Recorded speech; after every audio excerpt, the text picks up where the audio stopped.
that call-out built for this team. Yeah, they have the champion mindset. The one ingredient that FaZe has that other teams don't have. They never give up. They always believe they can do it. DZ is that one team for NA.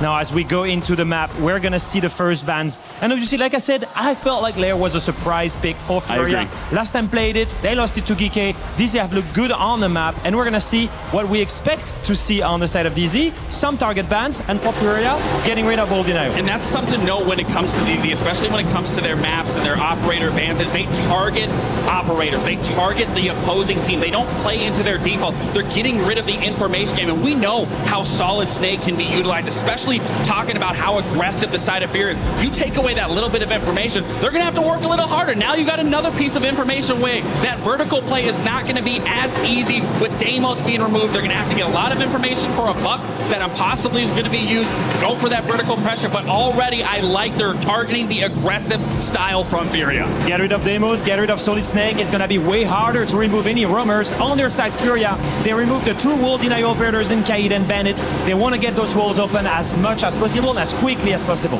FURIA 2-0'd their last matchup on versus Wildcard. They're trying to get off to a strong start here as well. And the drums, if they're any indication of the fans or maybe the heartbeats of FURIA, they are ready to go. It's time here in Paris for our Lenovo Legion Gauntlet to kick off the semifinals for R6 Siege. And for that, let's send it over to Dev and Pengu.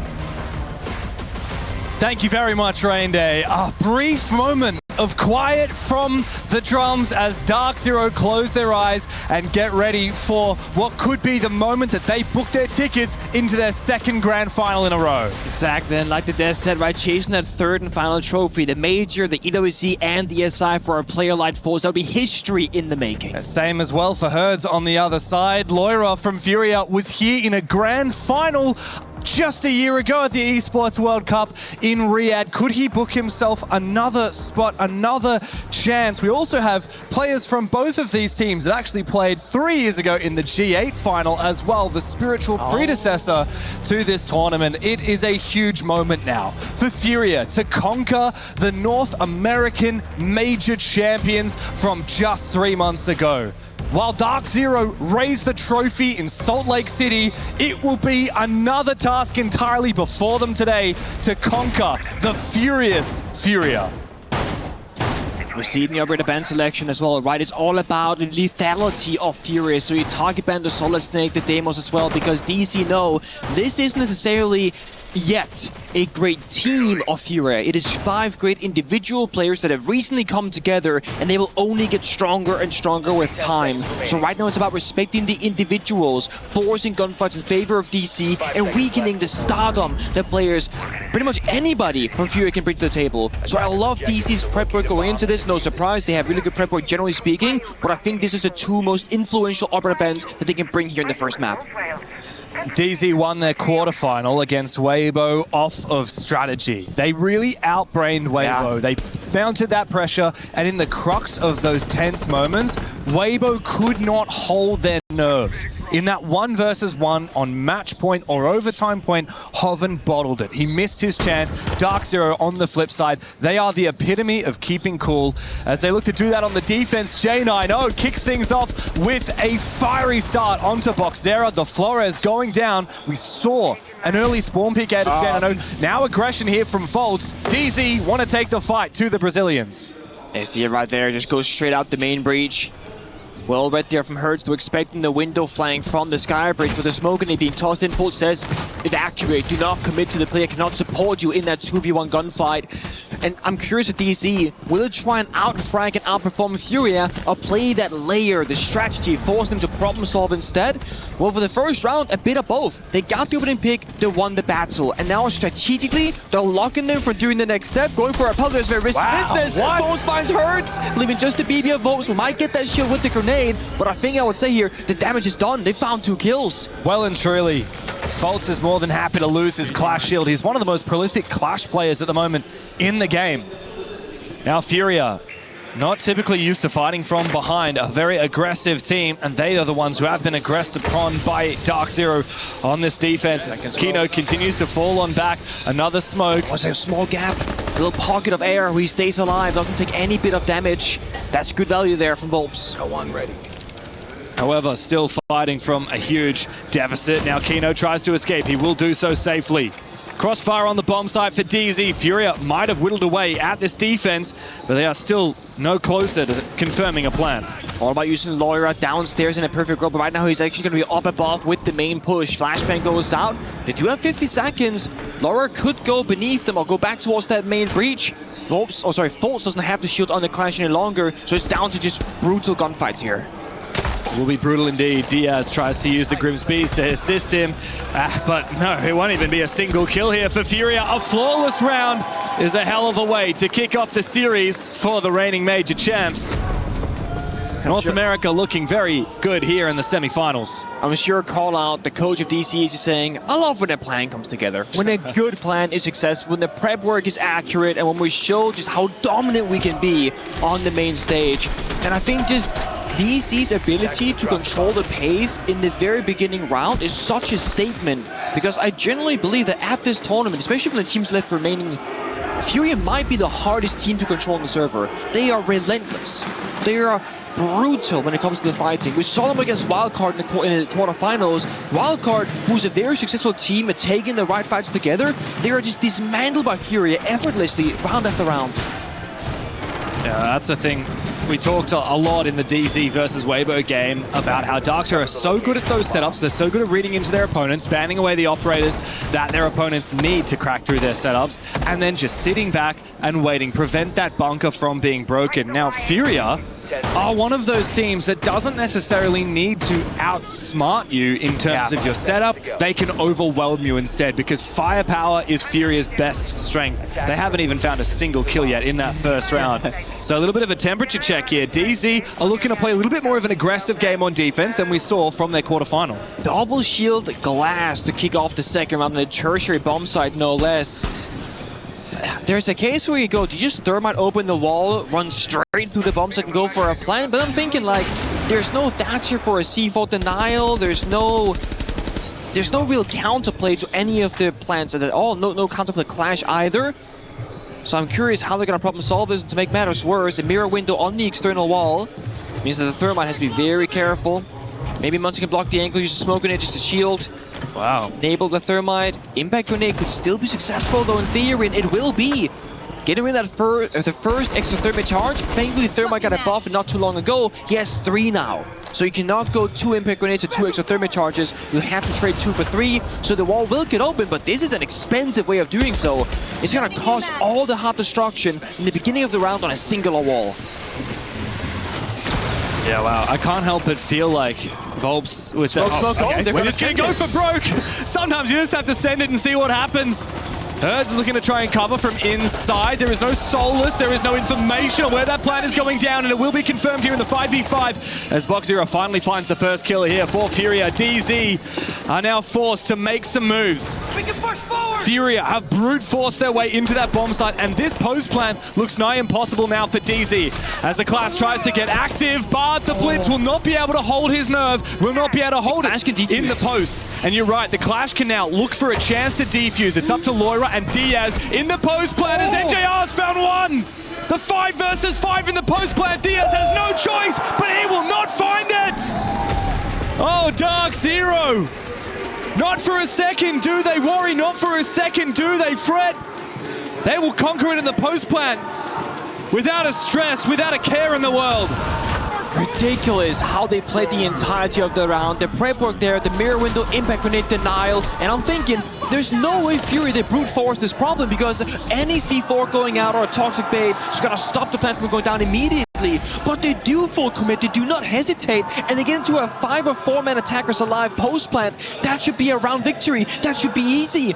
But it's DC. They drop together, they fight together, they cover the right angles at the right moments, getting the shield in the right position to deny the person outside, and even doubling down with the toxic babe, countering the glass from swinging in a 50-50. So many small victories with DC, and that goes to show the communication, the synergy. Understand that when I'm gonna push left, my teammate's gonna push right, because they cannot make 5-minute plays simultaneously and also communicating it. That's understanding your teammates at the highest level. That is what experience gives you. That is that consistency and the play style that call out the coach has been just coaching these boys through for years at this point. It's quite telling that neither of these teams have a player rated in the top 10 at this event. What about the teamwork in it? Is the highest rated player on DZ, and he's down at ranked 12th over the course of the event because, as you say, it's all about sharing the load, it's all about teamwork. And there is some outliers. Wizard is probably still like top 5 or whatever, and he's out of the tournament. Yeah, so I mean, most of the top players are out of the tournament. You got Bay, Wizard, Shuri, Player. Souls is the highest rated player who actually remains in the tournament at number 5. And Grobian 7, yeah, okay. But still, I mean, I remember Newers first came to Tier 1 competition back in the Think LMG meta. The way this guy clears a room and checks the angles, it's a thing of beauty, okay? This guy knows how to slice the pie, as we say, perfectly every single time. Phenomenal entry player. Right now he's on the mute. Yet to find a kill because his teammates are too damn good right now doing it for him. It's been Enja and Kino kind of stealing the show. With Falls 3 rounds now in a row on the Clash. That's gonna be target ban, guaranteed by the way, from FURIA. And then DC can play, as I always like to say, the real strat. The thing that they've been preparing for because they know they're gonna target ban the Clash if Fultz were to play it out every single time, especially given that we've seen Shields all 3 rounds of FURIA. That's right, and Falls played that Clash to great effect in the quarterfinal against Weibo as well. He is very much known for it. He's very happy to play it, and it's great at countering those very aggressive fast pushes like we saw last round. Great for enabling retakes as well. Now there is looking. Yeah, and there is a roamer upstairs. They don't have the Solid Snake or the Deimos to try and hunt him down, but I sure hope they drone him. It is Newers. Oh, you better check your corner, my friend. Newers looks around. He is going to be able to get down the hatch safely. Oh, just barely. Nitrous L goes out. Good idea, but Volps doesn't overexpose himself. Damage is done though. There's 60 seconds left and Newers is still on the room. I think he's gonna recognize now that they're gonna be watching him. He does unfortunately full commit to the swing, so Gus gets taken down pretty early there. That means the roaming presence has been shut down by FURIA, but they gotta speed up the second phase of the round. Pop the floor, try and get the hatch and storm down the staircase. The time is gonna be their biggest enemy. Up against the Clash, up against NGR, Grispot Mine in pocket. I'm not sure if you can even go for a staircase push. This might just be a hatch drop of desperation. Yeah, which is going to be a challenge when the Clash is still active to try and counter that Monty. Herds, 1 nade in pocket, might be able to bank it off the wall here. Go for a kill against Kino, who's just waiting. There might be catch available though. Kino actually wins his fight. I think Herds just went to the dry peak and he will lose. There's also a flank. Meanwhile, it's being watched by DarkZero. DZ getting a little bit too active, but time is on their side. FURIA now have just a few seconds to try and force this plant down. Volbs has it ready, goes for the turtle, backs up, but no, gets swung from J90. Worried about the vert, but there's nothing to worry about here for DZ because once again, FURIA failed to get in the building, failed to get their plant down before that timer hit 0. Now the ridiculous, what should have probably been a post-plant defense there, but it doesn't even get to it. DC are so good at not overstepping. They yellow ping where the Monty was planting at, and then they forced him off of it. No one is down to the verticality. No one gets caught off guard. The only risky play they made was false flanking with the Clash because that could have been the win condition on the bomb side. And it just feels like every time DC do go for a play, there's always a second or third step to it, like we saw having a fishing crossfire. Monty banned away, and actually Mira. So Clash gets to survive, and with the Monty being banned away, those shoes are not going to have a good time. FURIA will call their tactical timeout quite early, being down 0-3. Jogo para controlar o pace do jogo, é o que a gente conversou. Tudo bem, eles controlaram 3 rounds. O que eu não quero que vocês façam agora? Quero diminuir a velocidade que a gente combinou que ia jogar, tá ligado? As únicas plays que eles tinham, esse playstyle de controlar o pace foram as 3 primeiras de Clash. Eles vão fazer as outras agora, tá ligado? Então a gente só segue o plano de como pegar o pace de volta pra gente, fazendo semi-comando, tipo que nem o Ergina falou, seguir esse plano, mesmo se a gente tiver guivado a gente faz pra dar a primeira pisada no mapa, e no Elite é a full verde, só que vocês têm que usar a fase de preparação, conversando o máximo de detalhe possível pra quando a gente começar o round, a gente botar a velocidade de verdade, não só na conversa, guys, na atitude do começo de round, fechou? Guys, a gente tem que voltar com pace, quando vocês voltar com pace, vão começar a ficar mais confortável no jogo, So I've always said, I wish I could understand what they were talking about. James, you've been taking some lessons of various languages. Could you help me out here? What was said during that tag timeout? I heard Tudavang, which means, how are you? All good?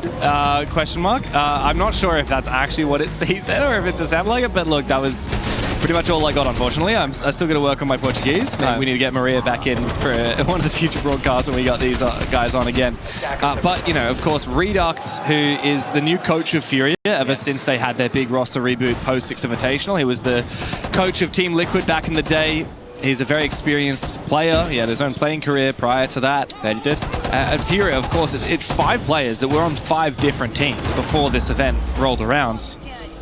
They all have their own different experiences, different opinions on how to play it out. I did also hear the Clash mentioned. I don't know if you caught that. I did not. But I mean, I think the fact that they left it unbanned means that you need to expect it from coming through in the future, and of course it has the very first round after. Look, I don't mind seeing a Clash left unbanned as long as you're confident that you can counter it. But I'm also the kind of guy that after you lose a bomb site on defense, you go straight back to it because you know exactly why you lost it. But that's just me. Every player is different. You got to do what feels comfortable, what feels right. There are a lot of ingredients here to counter that Clash. The Nomad, the Zofia, and even technically the Sledge. If you can get that hammer up, it'll knock the Clash back on her feet. Technically true, yeah. I'm really melee battle with the Clash, a guaranteed beater. What I'm worried about with FURIA is going to be the early stage of a round, right? Can they either get the opening pick so they get man advantage, or can they be swiftly enough in the building to not have time be a problem against them? Right now they're fishing for the Clash downstairs with Zofia, the 3 big booms. And it's very important here that you land the Zofia explosive beneath or behind the Clash, because this explosive resistance will block some of that damage. So you saw the first shot from Foes did a lot of damage, and the follow-up 2 barely did any. That's still a lot of damage there onto Folds. But unfortunately for Loira, he's shot out. Nua's using these keeper barriers very well. DarkZero tries to get active with the shotgun, but he's forced back by the smoke. DZ happy to peel back the layers, happy to give up some ground on Mezzanine because they have so much late round utility with that smoke. And of course the Tachanka to deny the plant in the late round. We're just checking if there's anybody outside here from False, no big deal. Knows the flying backstab is now actually going to be removed from action. Could even barricade the door if he really wants to, but he's got places to be, places to go. DarkZero got the Sledge Shotty, primary, looking to take the Rocket Stairs control, but being stalled out by Kino's Toxic Babes, who also has the same shotgun against him. And if I gotta take any bets here, my money's on Kino. This guy is the best smoke shotgun player in the world, okay? He's got that on the lock and key. And also a missed opportunity there from Herds as he lands a few bullets. This is going to need to be a big entry from him, and he does finally take down one. Might be able to finish off J90 in a second, but FURIA immediately erupt into the bomb site. They find most of the kills, all up to Foltz and Nuas now on the retake, as FURIA are poised to try and confirm that plant sooner rather than later. But they don't have the diffuser at the moment, and Nuas has just ripped it back into the favor of DarkZero. DarkZero and Volps now. What do? You don't have that defuse. How can you get it back? Nuas keen to take these gunfights. DarkZero with the Reaper. Wants to try and close the distance. Wants to take the fight with the shotgun. The young gun for FURIA finds the first. Up against the old guard for Foltz. With that Clash, he's got the perfect angle. SMG in hand. Peeling back deeper. Sniper shotgun from DarkZero. And the drums will sing for FURIA. They finally make their way into the server. Finally, a small mistake there from DC, which FURIA could capitalize upon.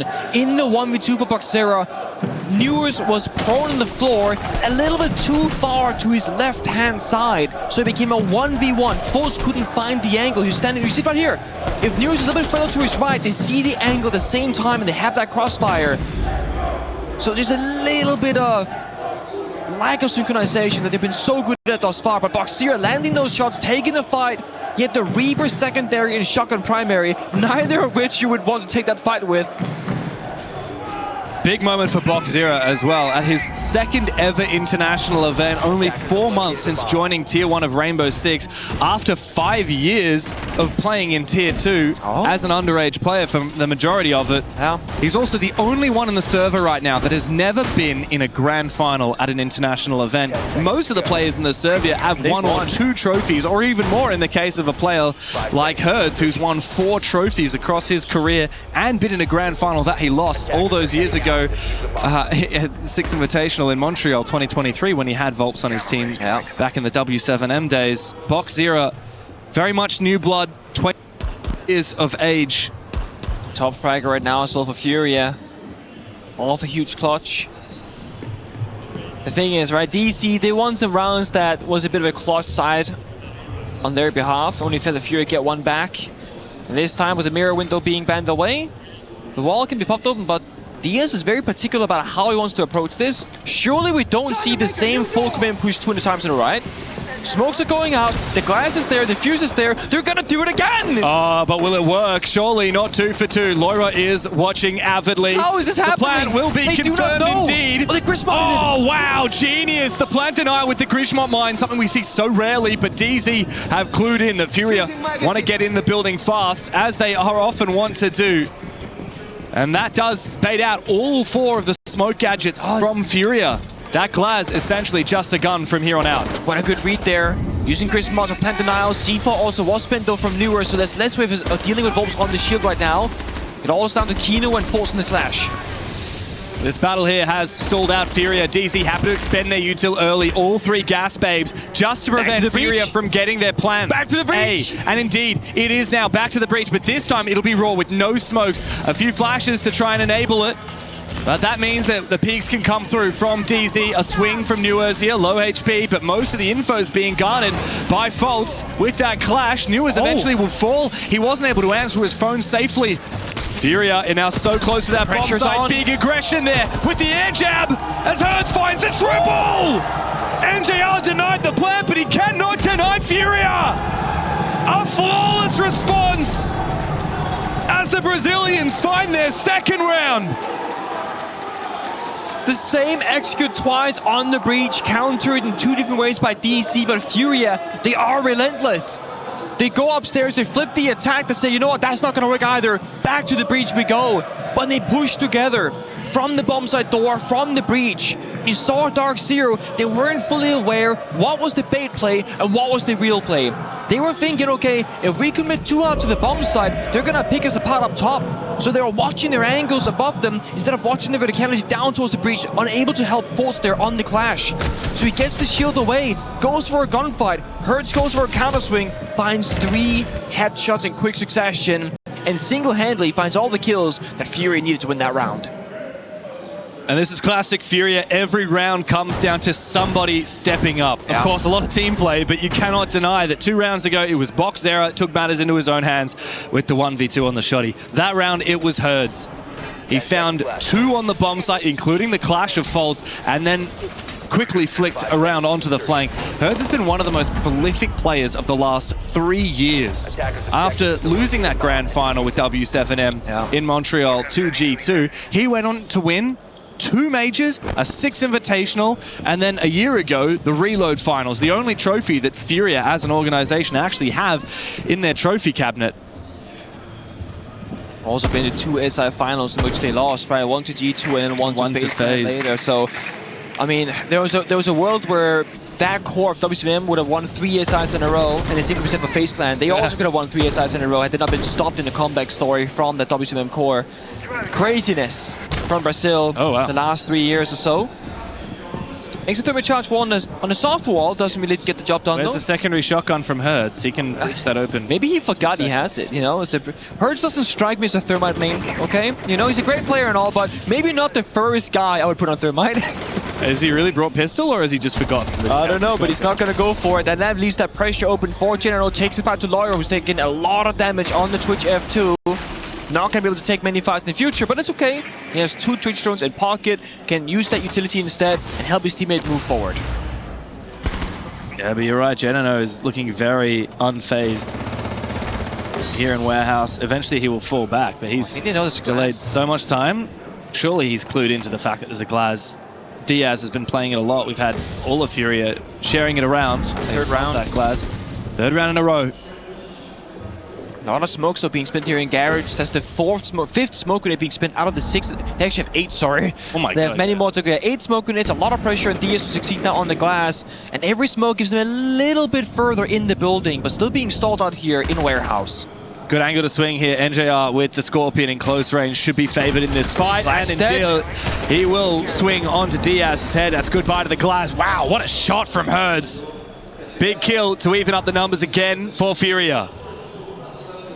Question is there a follow-up? Is there a second play? Roardo is locking off the crossfire right now. He's gonna go for a swing. Doesn't find the kill, but a lot of damage here from Lyra, Volps, and Hurts. They're all quite low on health. Great usage of that Ryura door to open up. Of course, it gets opened up very quickly by the attackers, much more slowly by the defenders. Great bit of tech there, known by Lyra, but he himself is low HP. Needs to have a big impact with the F2 this round. And Volts has these narrow angles with the TCSG. Coil Fire, 2 Toxic Babes in pocket as well, only 30 seconds. Time to be the biggest enemy right now for FURIA. As it often is, but they swing! Finding the kills very rarely will be an issue for Hurts. He is traded on back. Volts and Newers now, but they should know exactly where both of these players are for DZ. FURIA should be able to use process of elimination. Newers is snuck into a corner.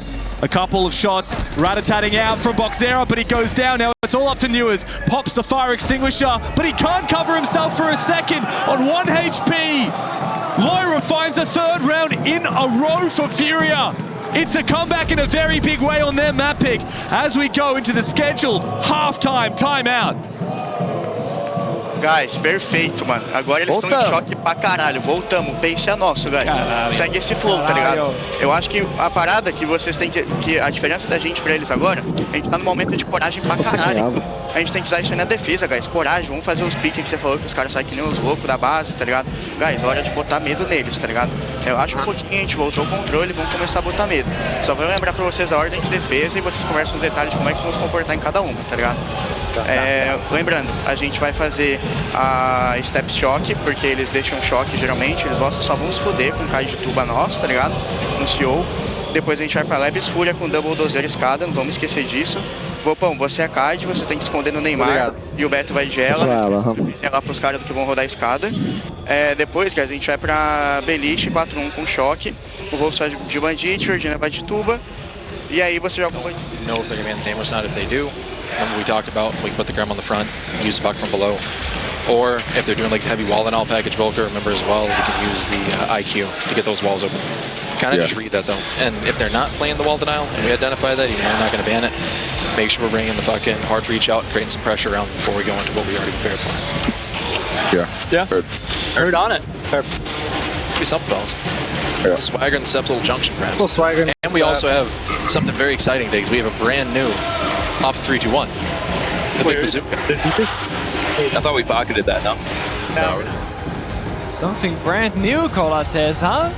Very spicy. I love how they're kind of playing into... I mean, I'm assuming here from the communication there, with the IQ, the block, the verticality with the Grim, they're gonna leave the Bandit and or Kaid open, so they can effectively ban stronger defending operators to enable themselves to get close to the bomb side. And then the issue is, if they lock down the walls, you can't get step 1 done. So therefore they play heavy verticality with different operator bans to counter. Yeah. Yeah, interesting. We do actually have a little bit of a belated translation. Shout out Maria, who often works on the Brazilian stream. She must have been watching. She must have heard our cries for help. And she said what Redux said in the, not this halftime timeout, but the earlier tactical timeout called by FURIA at the start of the first half, was to control the pace of the game and really use that prep phase to call what you're going to do in the action phase. Get as much info as you can so you bring the right operators to counter it, which is a great little bit of insight there. And it's a double shield ban, and I really like this. A smoke and mute ban, the double SAS. That does throw a curveball for FURIA's setups. It absolutely does. I'm a huge fan of this. So the mute ban, it's going to be very tricky, right? There's no ways now of like circumventing the Deimos tracker except for 2-brow freezing, which is very limited and high in cost. Same if you're playing out like a Dokkaebi later on, if you want to check the cameras as any of the camera operators, etc. And I love how DC are going into this, not doing default bans. Again, they know that the Bandikai 2-brow could be a problem, but they did mention they're going to play heavily verticality on the attack inside. With the mute ban, Deimos can get any track through, then arguably get any kill, vertically speaking, as well. Then they ban the smoke, it's all about the planting out and stalling out the round, and this is going to make it a lot easier to plant later in the game.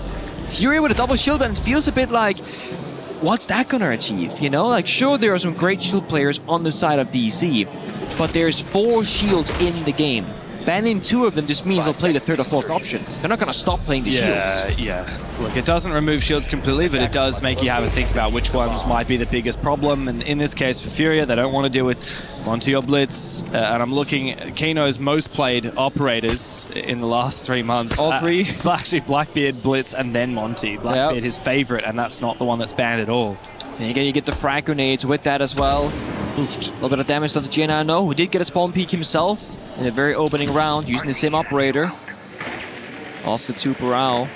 But for DC, it's going to be a lot different attacks I expect from FURIA. It's going to be heavily on what we call like the step 1, step 2, step 3. And then the 3-2-1. That magic 3-2-1 we're excited for.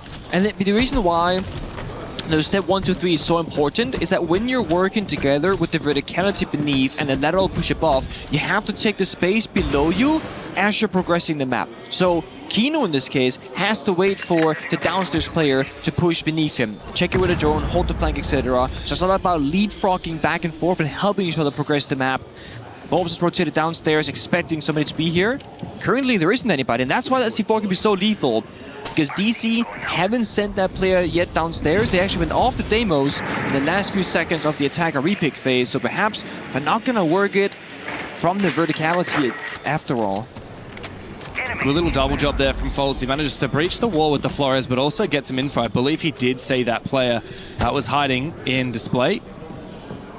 A lot of measuring before making the first incision here for DarkZero, which does add up. It's very much their playstyle. They're slow and steady, and then they're explosive, and they pounce. From upstream in towards the bomb side. That's NGR, find that opening pick. But this is not going to be the usual attack. It's all about split theory. We see him window, bathroom window, ops and back portion. They're attacking from all different angles and kind of forcing FURIA to pick where they're going to send the majority of the guns, and then they'll attack the area that is weaker. Oh, nice. Good shot, though, from DarkZero. Up in close range, he's taking the fight against the Blackbeard, but he wastes his only impact grenade. And now it'll be very hard for him to get enough damage on to get that kill as the nade forces him back. He's about to try and take the 1v1 here. Flashbang will force him back again as Loira has fallen on the other side of the map. DZ have multiple facets to their push, but DarkZero able to juggle all of them at once. 3 kills looking for number 4. The young gun once again. FURIA have taken the lead on Lair. Blink and you miss it. So many kills found quickly from FURIA and DarkZero, but DC did not have that push together. Display window jumping, got double swung, and the push from Kino and his teammate did not have the other angle to go for a punish play. So DarkZero finds a 1v1 kill, turns around, a second 1v1 kill, and then gets a third shortly after. DC were supposed to attack at the same time from different angles to guarantee that trade. They don't get it. Look at this, completely isolated fights, despite having your Blackbeard, despite having the Grim Beast, despite having the Solid Snake information. A lot of energy from DarkZero, standing up after his 4K in that round. He's popping off today, a 1v2 to find the first round from FURIA on the attacking side. Now he's got 10 kills to just 3 deaths, by far and away the top fragger in the server. Keeping in mind, this is his first ever foray into Tier 1, only having been on the team since the roster changes for FURIA 4 months ago. It's his second ever international event. You could say he hasn't missed an event since joining Tier 1. Not bad. Not bad at all, especially because Salt Lake City was a very forgettable event for FURIA. They even lost to a CNL team at their debut. And yeah, they were out first rounded. And now they're into the top 4, potentially even a grand final. Could this be that new 3-2-1 that Callout spoke about? I see an Amaru in there. I see a possibility of a fast take combined with the Ying as well. A drone hole fight. Wow. What? You get injured from that. He can crawl away. That kill confirmation should not come through, but what a way to stall things out. NGR good for 2 opening kills in a row. Yeah, good, but J9O being taken so low means that he's going to be so much more vulnerable in the late round. The Candelas want to come out here. I wonder what the play is with the Amaru from Newers. We talked about this in the Weibo game when DZ met. Oh, okay, it's exactly what we've seen in the past from APAC teams, but it doesn't work, unfortunately, for Newers. He goes straight in. It's a good trade, though, right? Playing on the staircase. Oh my god, not again, but the kidding me. On the drone hole, J9O. First injured, then kill confirmed. And again, DC taking isolated 1v1 gunfights and falling in those important moments. Yeah, and it's brought FURIA back into a winning position here because DZ had that numbers advantage after that Amaru play. Even though Newers was traded out, as you said, they took a lot of ground. Now it's Vert time here for Foltz. And he's got to be extra careful that Volps doesn't throw up his C4. to take down that sledge. That would be a very costly mistake. But instead, we actually have Volps on for a flank in the first floor. Seemingly aware of it. DZ on the other side holding their flanks. Just a bit of bad timing there from Volps. Doesn't find the angle, doesn't see the gun barrel of Loira hiding downstairs infiltration. Could honestly even go for reinforcement, but too risky. I think with the Vert open up above him, Nate goes out, so yes, indeed, way too risky now.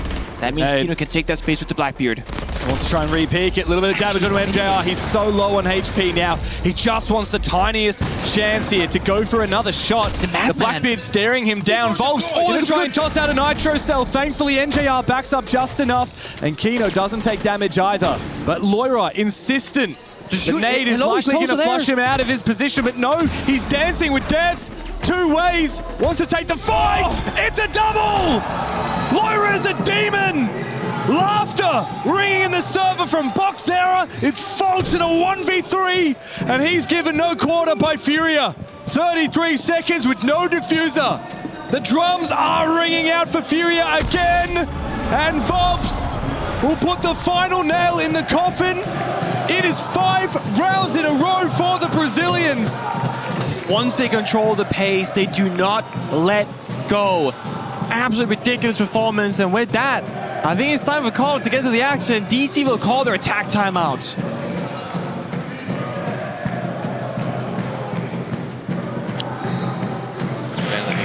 Get on top of that second start track through the floor. If it's bunks, just stick to what we talked about on the prep side. And then the last thing I'm going to say, when we go to re-attack basement, kind of read what they're doing there. Like, make sure we're making the right adjustments to the operators, too. So, like, we saw they brought a Kate off that. Let's talk about what that means. Should we bring a Thatcher out and place something else? Like, Thatcher breach instead of sledge, something like that. Shit like that, for example, when we're re-attacking that fucking base side. Primarily off that, because it was a different setup. Just push the Jones deep, call up what you see for basement. The bunks, stick to what we talked about. I think it's going to work. And then for Master, like I said, Damos below, Snake B2 side. Dominate the rocket side, then after that, if you want to, we can flip, or we can just fucking commit to it. It's up to you, whatever you see. Let's go. Get the energy up. Really interesting note there. I noticed J90 typing furiously, and when we saw his monitor for a second, you could actually see some text on the screen. Now, I actually have a monitor here which shows the all chat, right? There's nothing in it, which means that they're typing in the team chat. They're writing down the notes of what callout is telling them in that tactical timeout so that only they can see it, and they can always click that Y button on their keyboard to scroll up and reread the notes from the tactical timeout. You can take as many notes as you want. I think right now for DC, small individual mistakes and maybe honestly a lack of leadership. You know, we saw Volps on the verticality. He saw the feet of Loira the entire time. Went for the grenade toss, which forced her to swing and get 2 free kills. They had 4 grenades in that previous round. They had the Yinkendilla, who died on the journal, of course, and they couldn't deal with just Loira, playing in a very tiny box on the map. FURIA's individual players have carried them for 5 rounds straight. And it's been all of them, except for Diaz, arguably, getting involved into it, right? DarkZero had 2 big rounds, Loira had a big round, Hertz had a big round. And for DC, we talk about them with so much praise. But all that praise comes back to the same point. They are a great team. And while they have phenomenal individual players, they're not a team that relies on Neros dropping 20 kills, Volps dropping 20 kills. They rely on teamwork, coordination, communication. And that is actually where they've been falling short in the final, or the last 2 or 3 rounds, I would say. The thing is, Siege is a bit of a fickle game sometimes. You can be the best team in the world, you will still drop rounds, right? Sometimes someone will get a 1v2, someone will get a 4K, someone will have a life round. Yeah. You factor that in. You just want to be more consistent, because when you're playing a BO3 or a BO5, the better team should win, right? And it comes down to 2 things. It comes down to prep, comes down to performance, or it comes down to 3 things. Prep, performance, and mental game.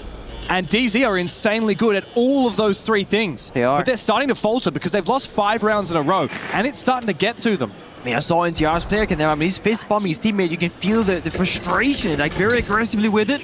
Here comes that initial first push. Doketella's going out, DarkZero as well. Volps screwed up a staircase, but there's no real fighting happening. The only damage stones from DarkZero is going off.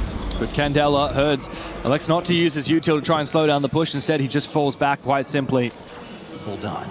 I have Geno's going to get info as well with the solid snake. No, there's 2 players on this top floor. DC want to try and clear as much of them out as possible before they look for the execute on the bomb site to prevent that vertical denial in the late round. Hertz gets injured through the wall from Volps. I'm not sure he knows about it.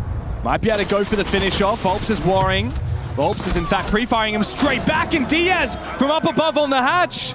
Folds had the injure, and whether he knew it or not, now he's lost the advantage, and Loira's lashed out as well.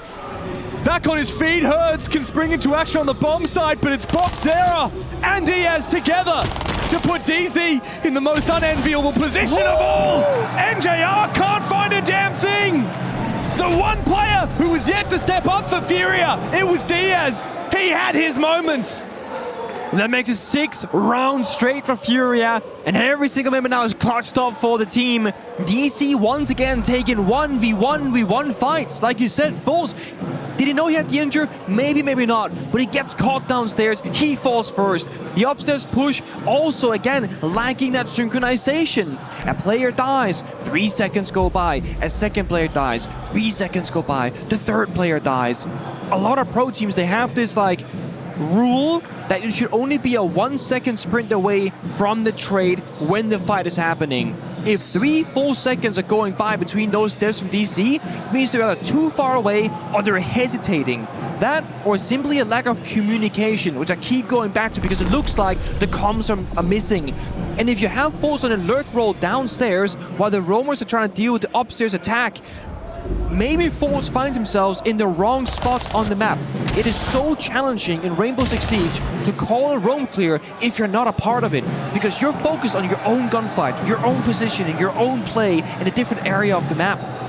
Now, he said that DC, they do have the mental game, and they absolutely do. And this is a best of 3, so you can come back on a second map, go to a third, etc.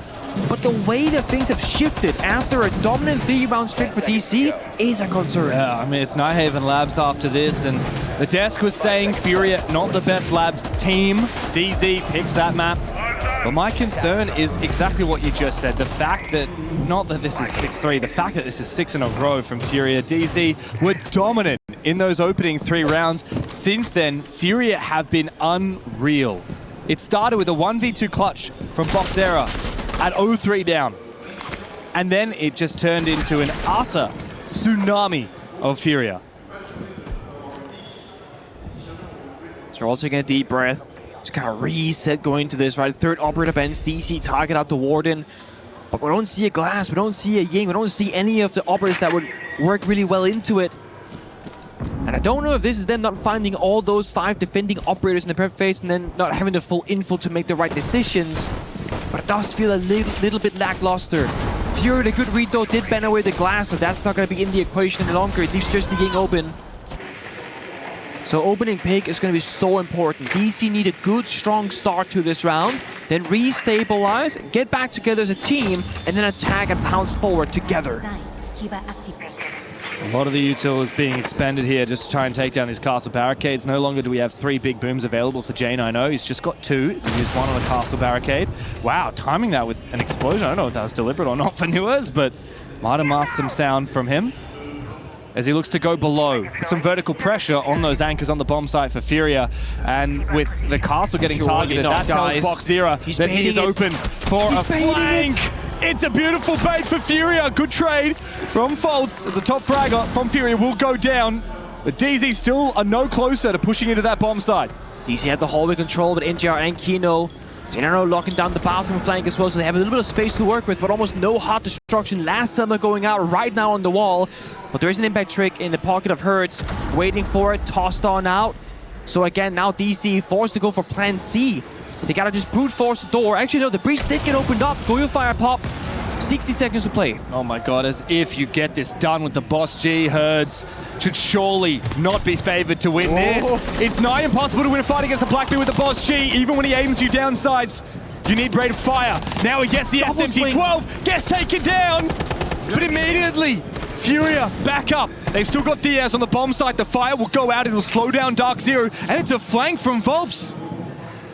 He's gonna play with Loira in bathroom hallway as well. You see the guns turn around, but he got the crossfire, locks it down. NJR forced to 1 versus 3. Diffuser cold on the ground. First FURIA came for wildcard. Now they're coming for the rest of North America. 7 rounds in a row. Between between the two maps, they need to come up with a new game plan. To be fair, their quarterfinal against Weibo, they lost Nighthaven 7-3, but then they ended up bouncing back on Lair and winning that, and then they won Clubhouse. So adaptability, they've proven they can do it. I mean, and that's the one thing you are not going to beat DarkZero in, and that is by far their mental game. And I was not surprised to see DarkZero go back to a map that they had just lost. If there's one team Very that can default. turn around a map in 24 hours, that is DarkZero. It's not a worry for me that they lost to Weibo on the one. And now we're going into one of the most traditional ban that we've ever had. Wall denial and the wall operators. So that's Wall going to make breaches. basically secondary hard bridge, Hibana and Maverick very interesting on their side. I mean, it's going to be a lot of fights aside rafters. You're going to be getting open IT. You're going to be getting open up electrical. You're going to be pushing over from con side. I mean, there's going to be a lot on that top floor, a lot of layers that we're typically used to being able to see. So I want to see a lot of Mira. I want to be able to see a zombie being used here for setups, depending what we're going to see. And that's exactly what we're going to get. Well, in their quarterfinal, they needed to bounce back. And unfortunately, Nighthaven Labs was not where they could do it. They're going to have to do it here if they want to stay alive and have a shot at the grand final, because FURIA are one game away. Let's send it back over to your casters, Dev and Pengu. Thank you, Rainday, and you're dead right. DarkZero managed to bounce back after losing a map to Weibo to then win the series. But what was that map they lost to Weibo? Oh, hang on, that was right here, and Nighthaven Labs, wasn't it? DZ lost this just 2 days ago to Weibo. FURIA, on the flip side, they did lose this last week to GK in the group stage. But I got to admit, DZ, you picked this map right after losing it in the quarters. You better back it up, especially after losing 7 in a row at the end of map 1. It's also a matter of, it was a very close-fought battle against Weibo, and Weibo, they're a great team, probably the best out of APAC in recent years, and for the one run from CAG at the Reload Major. But like, if you go really close against APL team, and now you're up against FURIA, who has found their stride at this event, I don't know if a close game is enough in that sense. I do feel like DC feel that pressure as well going to today. You know, there's a lot of issues that to work upon, errors that was made in that quarterfinal. Nighthaven, a lot more default, right? As the desk said as well. We saw DC when they were attacking on layer, ban out the mute jammer, and barely played the demos. Almost no verticality. It didn't feel like the strat came to life in that game, in that map. That has to shift here. You start on defense, it's all about the paperwork and preparation. It wasn't one of those matches for DZ where one of your players goes like 0-8 and someone else steps up. No, I mean, you look across the board, the scoreboard from Lair, you had NJR 8-7, you had the bottom fragger being J9O 4-8. Like, not the end of the world. Even J9O managed to get an opening kill. It's very evenly spread. Not the best stats, but not the worst I've ever seen for DZ. So it's not a story of someone just was having a bad map and needs to wake up, needs to go to the bathroom, get some water, and maybe reset. It's the whole team. Something was not going well for them at the end of that first map. Skyros going out, IQ scanner from below, does a bit of damage on the falls as well. DarkZero has to answer it now, and he does so.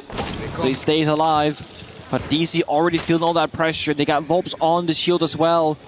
Progressing in towards Electric to the left-hand side of NGR. He's going to walk straight into a shield in a second. There it is. Indeed. Oh, and they go for the jump in. It's a good read, though, and a good bait from NJR. DarkZero not able to confirm that kill. His Reign of Terror slowed down briefly. It's a great smoke from Keen. Otherwise, I think the Volps will just go for a right swing here with the Monty. Camera check and a bit of danger. It's actually Doggeby call with the Irish scanner downstairs. That's what the angle's going to be instead. So NGR tanks the 40 damage, can no longer be called, so IQ more ineffective downstairs. Yeah, not quite as impactful as Herds had wanted with that IQ scanner, but at least Laura is able to finish off what remained of faults on the bomb site.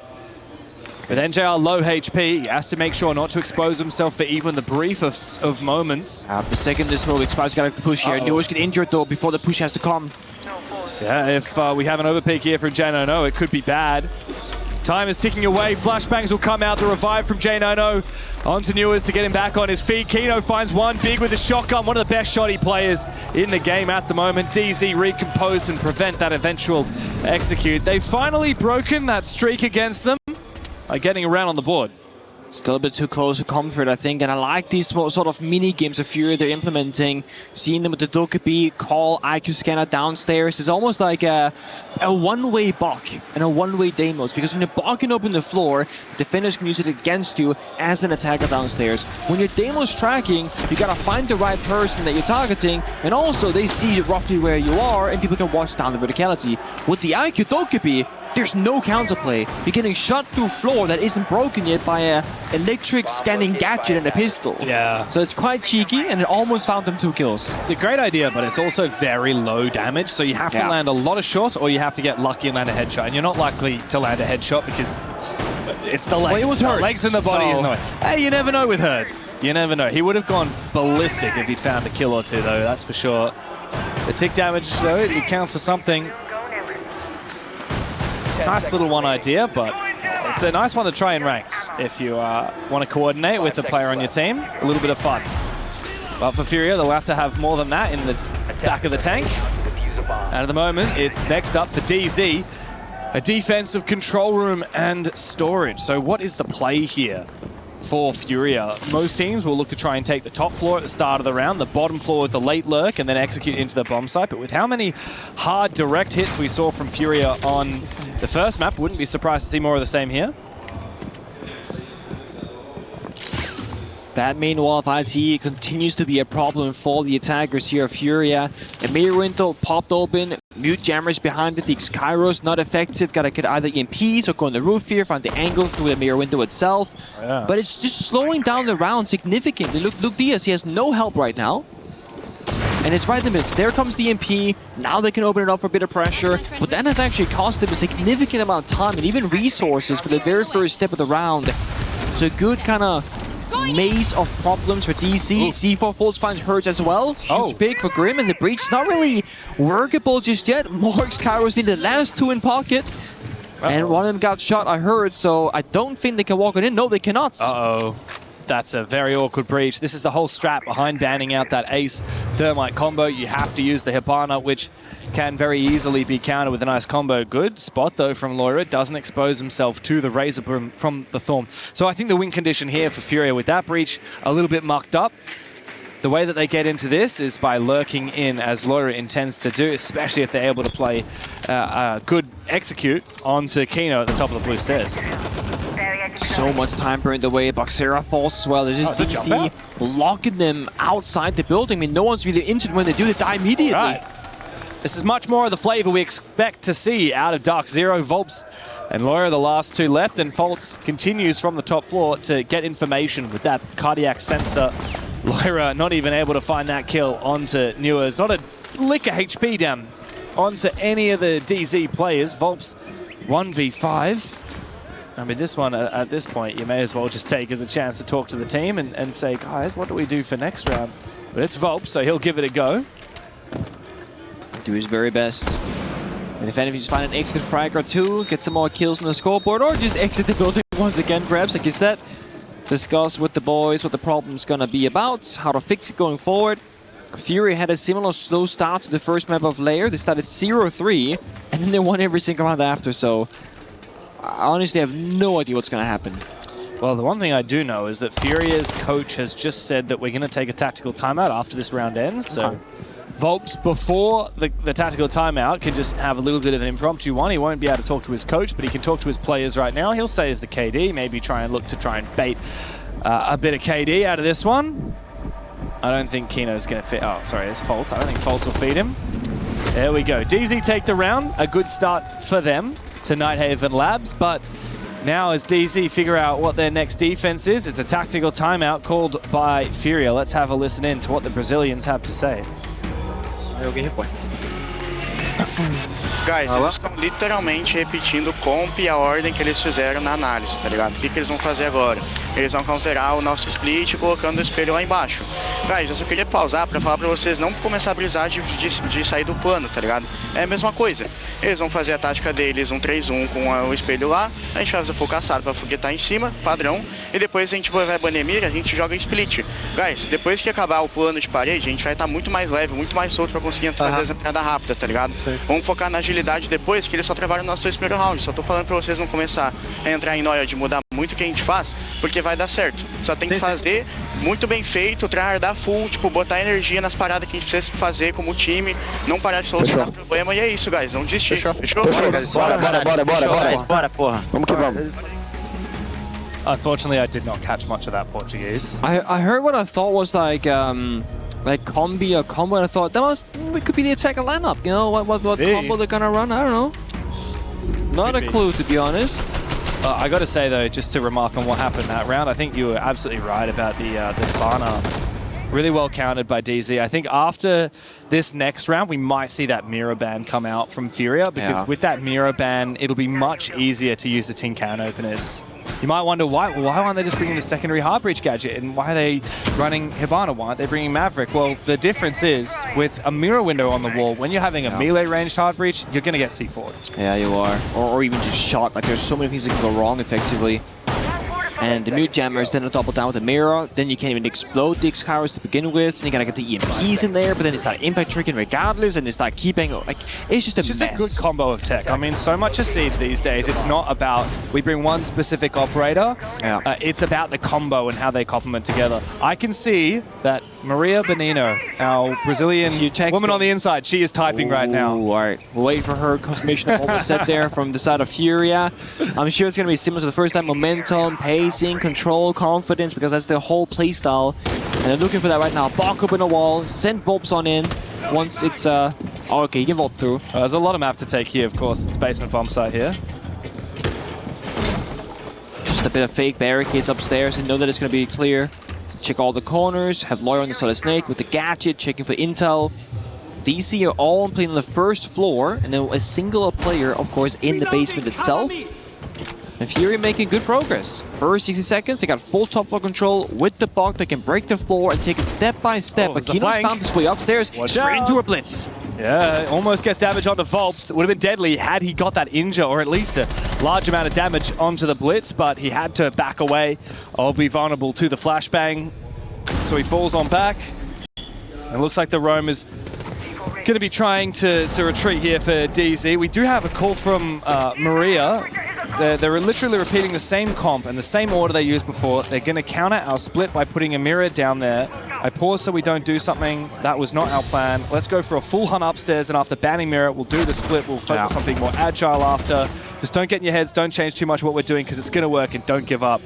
That's a great call. Here comes the execute and the hunt. That reduct in that tactical timeout was talking about, and while it does find one kill onto J9O, it's not without a cost. DarkZero able to convert a second one as well, as he gets active down the stairs into cargo. And the blitz is on the verge of the bomb site here as smoke goes out, and the plant looking to be poised for FURIA. The smoke could be a trap, though, because it's a bit of a gap in it, but no, DarkZero finds all 3 kills, hurts with a 4th as well. Huge round from DarkZero once again. He runs down the stairs, finds his first pick. Kino up against 4. He's being hunted by the blitz, and the hunt is on for the Panthers. The big cats are here to play, and on the back of that tactical timeout, they play it out to a T. Here comes the operator bans, and as Reduct had mentioned, we know exactly what's coming here for FURIA. It's goodbye Mira. Mira's gonna be so done for. On the flip side, what do you ban? Is it gonna be the Solid Snake for home clear? Is it gonna be one of those few shield operators? Is it gonna be, you know, I don't know. That's honestly all I can think of right now, because it hasn't been a matter of like Capital Grim and regular utilities. It is about the fighting. Your Solid Snake, your Deimos. There it is. It's gonna be the Solid Snake in response. I mean, Reduct with such a good, clear take on what the guys are doing wrong, and also praising what they're doing well. Do not change too much around. It's gonna work, especially with the mirror. Don't get in your heads whatsoever. Just gotta survive this final attack around before the mirror is gone. And then right here again, the rookie, DarkZero, opens up with Volps, finds the first interfrag, and then covers the plant during 2 separate gunfights. And I'm saying the smoke could be a bit bad, because the smoke grenade was so close in the door itself that you can be in the doorway and DarkZero can't see you. And we see once again from NGR right there, kind of slamming his chair. A bit of frustration. On the first map, he was just really aggressive body language as well. So much frustration again and again and again. Well, technically, NJR has been on this team the longest out of anyone, 5.5 years. Wow. We have to admit that DarkZero is a very different DarkZero to what we had 6 months ago. It's kind of the spiritual successor to that SSG roster that new as J9O and Fultz and Call Out, their coach, has played on for a very long time. It was basically like SSG moved to DZ and kept NJR. Yeah. And then shortly after, they also brought over Kino as well, who was previously on M80. For their major run in Munich last year. They were like, we need a shield player. Who could we get, huh? Who could we possibly bet? How about the second best shield player in North America? Oh, the second best? Spirits, man. Oh, okay. Fair play. I was going to say, Kino's certainly battling for that combo now. I mean, is Spirit's here? Is he playing right now? I don't know. Yeah, I don't know. You can't deny the guy who's won the last 2 majors. The only player who's won these last 2 majors in a row with 2 different teams, by the way. Very few players can say that for any major or any event. Winning 2 back-to-back from different teams. It's good adaptation here for FURIA as they hunt for a little bit more. Again, I think the opening pick is always going to tell the most important story about that momentum, about just slowly start to suffocate your opponent in the server. Pre-fire comes through, Geno takes a ton of damage from Laura downstairs, but no kill confirmed. Volts finds Volps though, as I say it. So FURIA once again starting from the back foot, but operator-wise, losing the striker, the recruit operator, not the biggest loss to suffer. The Grim is there, the Demo's there, they still got 4 Incandelas, and they find a trade again, DarkZero. Yeah, good with that Reaper, isn't he? Allows him the flexibility. Yeah, it did actually. Allows him the flexibility to run that shotgun primary as well and still be confident in mid-range gunfights with that auto pistol. Good drone from Lawyer as well. Is going to push NJR back. I think he's realized it's about time to fall out of that mezzanine. Not going to be able to hold on to it for any longer. Especially after his army has gone down. Here comes the explosive execute from DarkZero with the flashbangs, enabling his team to take this space. What are you doing, Volts? A very uncommon mistake for such an experienced player to expose his back to a common angle. And now FURIA have the numbers advantage. They are poised to pounce onto the bomb site. Good retaliation though from Newers as he gets detected by the Deimos. Will try and evade it to the best of his ability. Can't do so as of yet. Loira will look to hunt him from below, and so he finds a safe haven on hard floor. One issue right now is that Diaz has the last final hard destruction, but he's on the wrong side of the map. He cannot use it for cattle grafters, so Hers is stuck in the back position. Deimos is stuck downstairs, and Diaz himself can't really go for a gunfight. Meanwhile, Diffuser is down inside of IT, but Diaz does find that one pick on Zakino. That changes everything. I think they have a bit of an idea of where Newers is as well. They saw him, and now with the Deimos tracker, they're going to see him again. They know he's trapped inside a con. It's going to be a tough way to try and survive this here. Newers all the way punished inside of Electrical in a 1v3. The pistol comes out. The DMR needs to be reloaded. He goes for it now. As Herds has picked up that diffuser and gotten him to the bomb site. Herds, why are you going for the kill? You had the defuse. All you needed to do was plant. It's the biggest throw I've seen from FURIA in this tournament.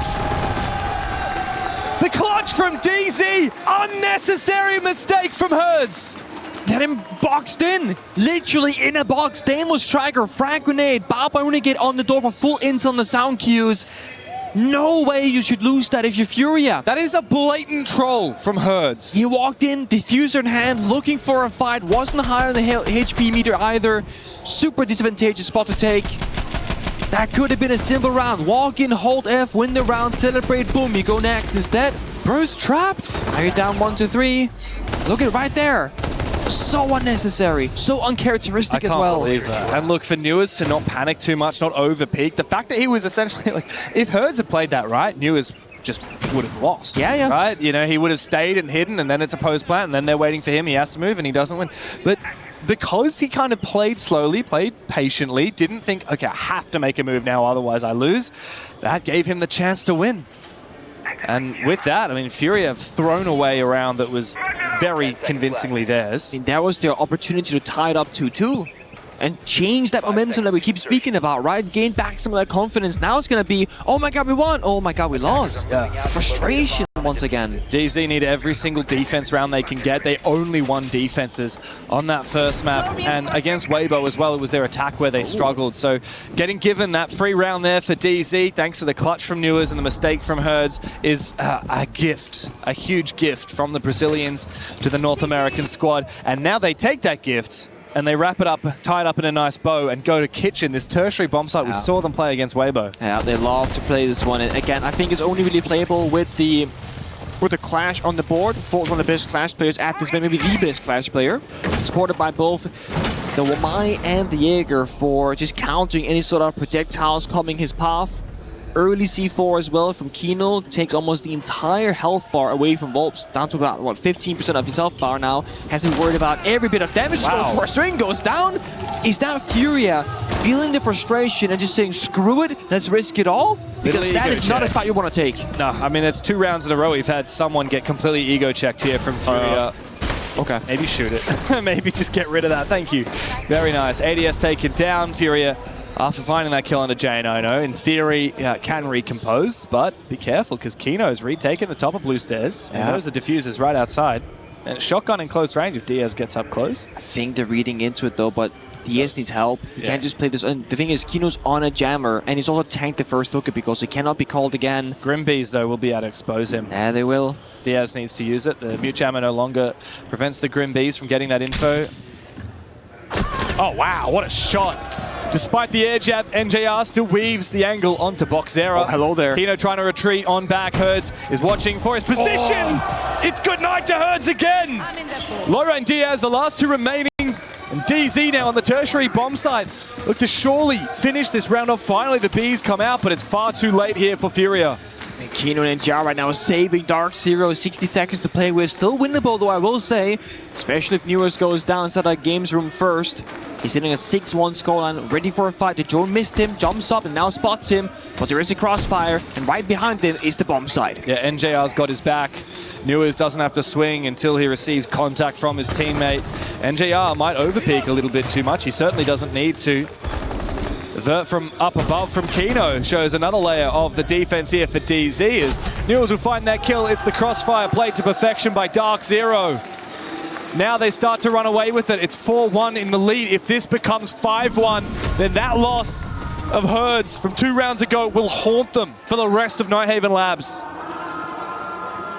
Maybe we're at a point right now for FURIA where they have to change the gameplay approach because they're being shot down in the early entries, not winning enough individual gunfights because that playstyle maybe too simplistic. DC had the adaptation, had the read, and I really want to praise NJR and Kino individually fighting back so much in that round, doing all the heavy lifting. Call out watching behind the boys very proudly. 4-1 lead for DC as they enter the final round in the first half. And they're bringing out a new set of operators. Now they're on the Denari with the Thorn, with the Ela, a lot of trap utility. And they got a bit of verticality intel in the post. The Solo lurking with the shotgun. J9 on the Asami, as she must have on every single bomb site. And it's giving FURIA again a new problem that they might not feel that they have the adaptation to go up against. Yeah, and as you said, Pengu, as you often say, every single game the best teams in the world play, essentially each half has 2 halves in it. It's before and after that third operator ban. DZ really leaned into the Ace Thermite ban by playing that mirror and making sure that those walls were so troublesome to open up. FURIA struggled with it. Redux in the tactical timeout said, guys, it's okay, don't worry about that. Once the mirror ban comes through, our plan A should work like a charm. And it did that first round until Hertz threw the round away. Now DZ are saying, okay, now it's time to really lean into our plan B, which is this excessive usage of traps.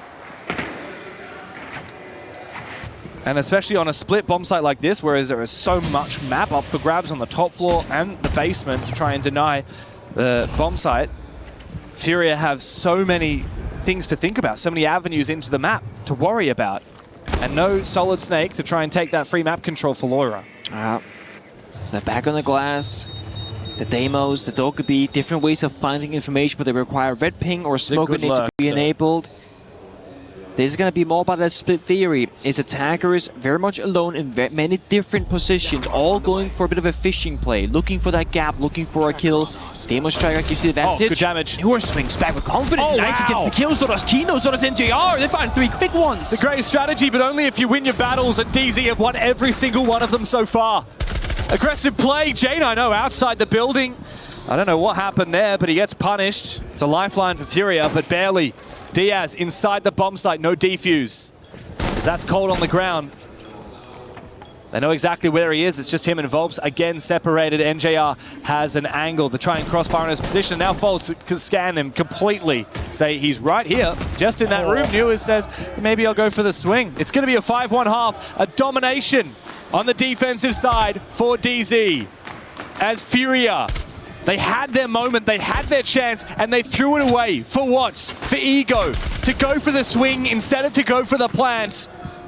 And when the first stone fell, it only took a moment before it became an avalanche. Before DZ could run away with this half and look for the comeback that they could not achieve on Lair. 4v1, Volps, good luck, my friend. It ain't happening today. It ain't happening any day.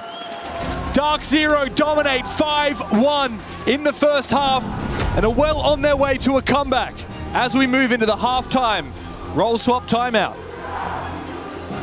Falo pra vocês, a gente não tem nenhum controle do que aconteceu. A gente não tem como voltar atrás e ganhar um round ou resolver alguma coisa que já aconteceu. Vamos fazer o seguinte, vamos ser full foco, full concentrado no que a gente precisa fazer, full concentrado no que a gente conversa todo dia, de fazer o que tá no nosso controle a partir de agora.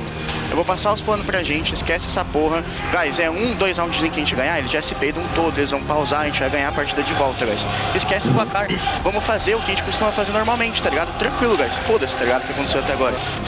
Vou falar o que a gente vai fazer, só foca na minha voz e vamos fazer acontecer, fechou? Então comigo nessa? Então bora, lógico. Guys, a gente vai fazer o Bantermite e o Green, aí de primeiro round a gente vai fazer aquela coisinha com a mira em cima se passar, se não passar, você vai de mute. Quando acabar a fase de preparação, você vai descer pilha pra marotar no cara que joga de baixo de Sofia. Lembra que ele de Warden, né? Sim, você vai de Warden de 12 pra elétrica. Depois, guys, a gente vai fazer a hold de garagem no bombe de baixo. A gente tem o Amai que vai jogar. On that basement attack, where you're going like we do the fucking prep that we have, we're going on EXO. He does like to put a mirror on like the internal wall close to the lab door, if that makes sense. So like the one that can see. Yeah. You can just fuck with that with the Ivana. That's why I was saying the Ivana's gonna be pretty good for that. Like, so just keep that in mind. Outside of that, fellas, the only thing on this attack side, like I said, that I want to see, we're gonna fucking see something, we're gonna decide, we're gonna commit, we're gonna repeat that every single round throughout every single round. That's it. Yeah. See, decide, make it repeat. That's it, fellas. Cutting them down. We call it fucking somebody's pull. We need to go now. We're all. Again, about that commitment from DarkZero and a classic fashion, lose the first map. We start questioning what's going to happen next. They go in the second, look much stronger, so adaptable, and an ability to survive when the backs are against the wall. They need that pressure to thrive, it seems like, James.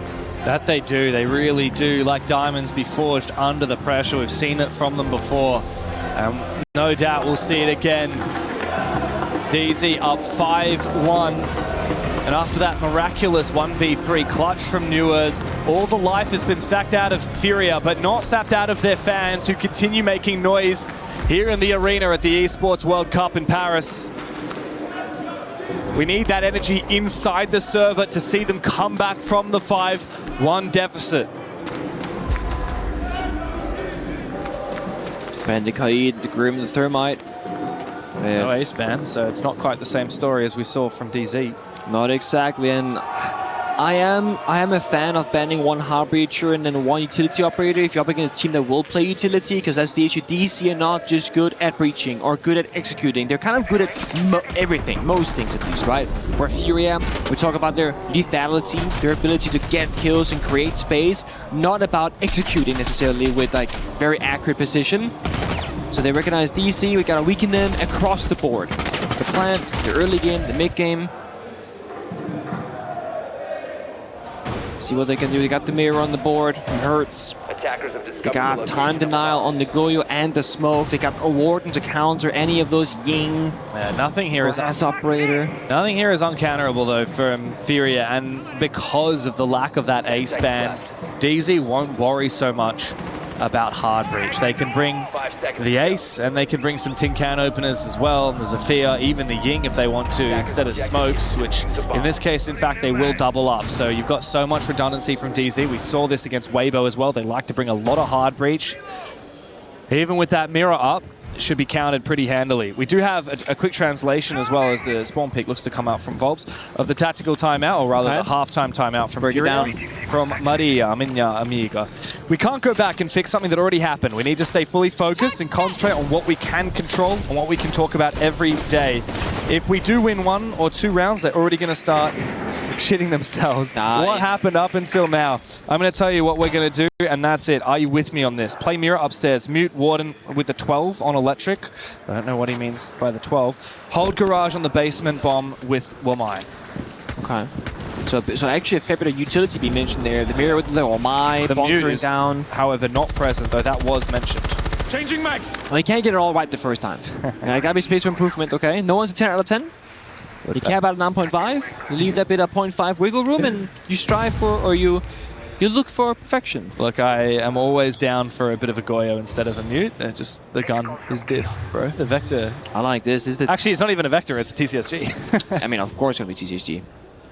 The Sophia buff happened recently with a third explosive charge, so 3 big booms go And out. there they find are. Laura, they take down the smoke. One of the most valuable operators on the defensive side for this round. And that is an uncounterable one-sided affair. There's nothing you can do about it except for being worried about beneath you, sending down a lurker, or not playing upon that soft floor. But the issue is with this bomb side up top, it's all soft floor. There's almost no area except for a small area of commando that's actually going to be a hard surface. So it'll be an execute onto the rafters. NJR finds one straight into the building for Kino. He's in the bloody bomb site. Nitro Cell needs to get active here for Diaz, but he's been shut down. It's a 1v5 retake for Herds. This would be the moment for him to redeem himself, but it's not to be. He gets shot out, shut down. DZ, map points on Nighthaven Labs. It feels like we've barely gotten started here on the second map, and DZ are already ready to finish it. And they did indeed commit. The opening pick, 3-1 push together, and despite the fact that one of those attacking members got fired off in the catwalk rafters, they didn't stop the push. Kino said, guys, it's too late. I got a full commit, so they push Aqua, they push that garage rotate to get another pick up, and that's it. The only death that happened on that attacking side was the flanking a 1v5 from Hertz was downstairs. Not even close. I mean, that is a flawless round. It is indeed. And it's exactly what DZ needed.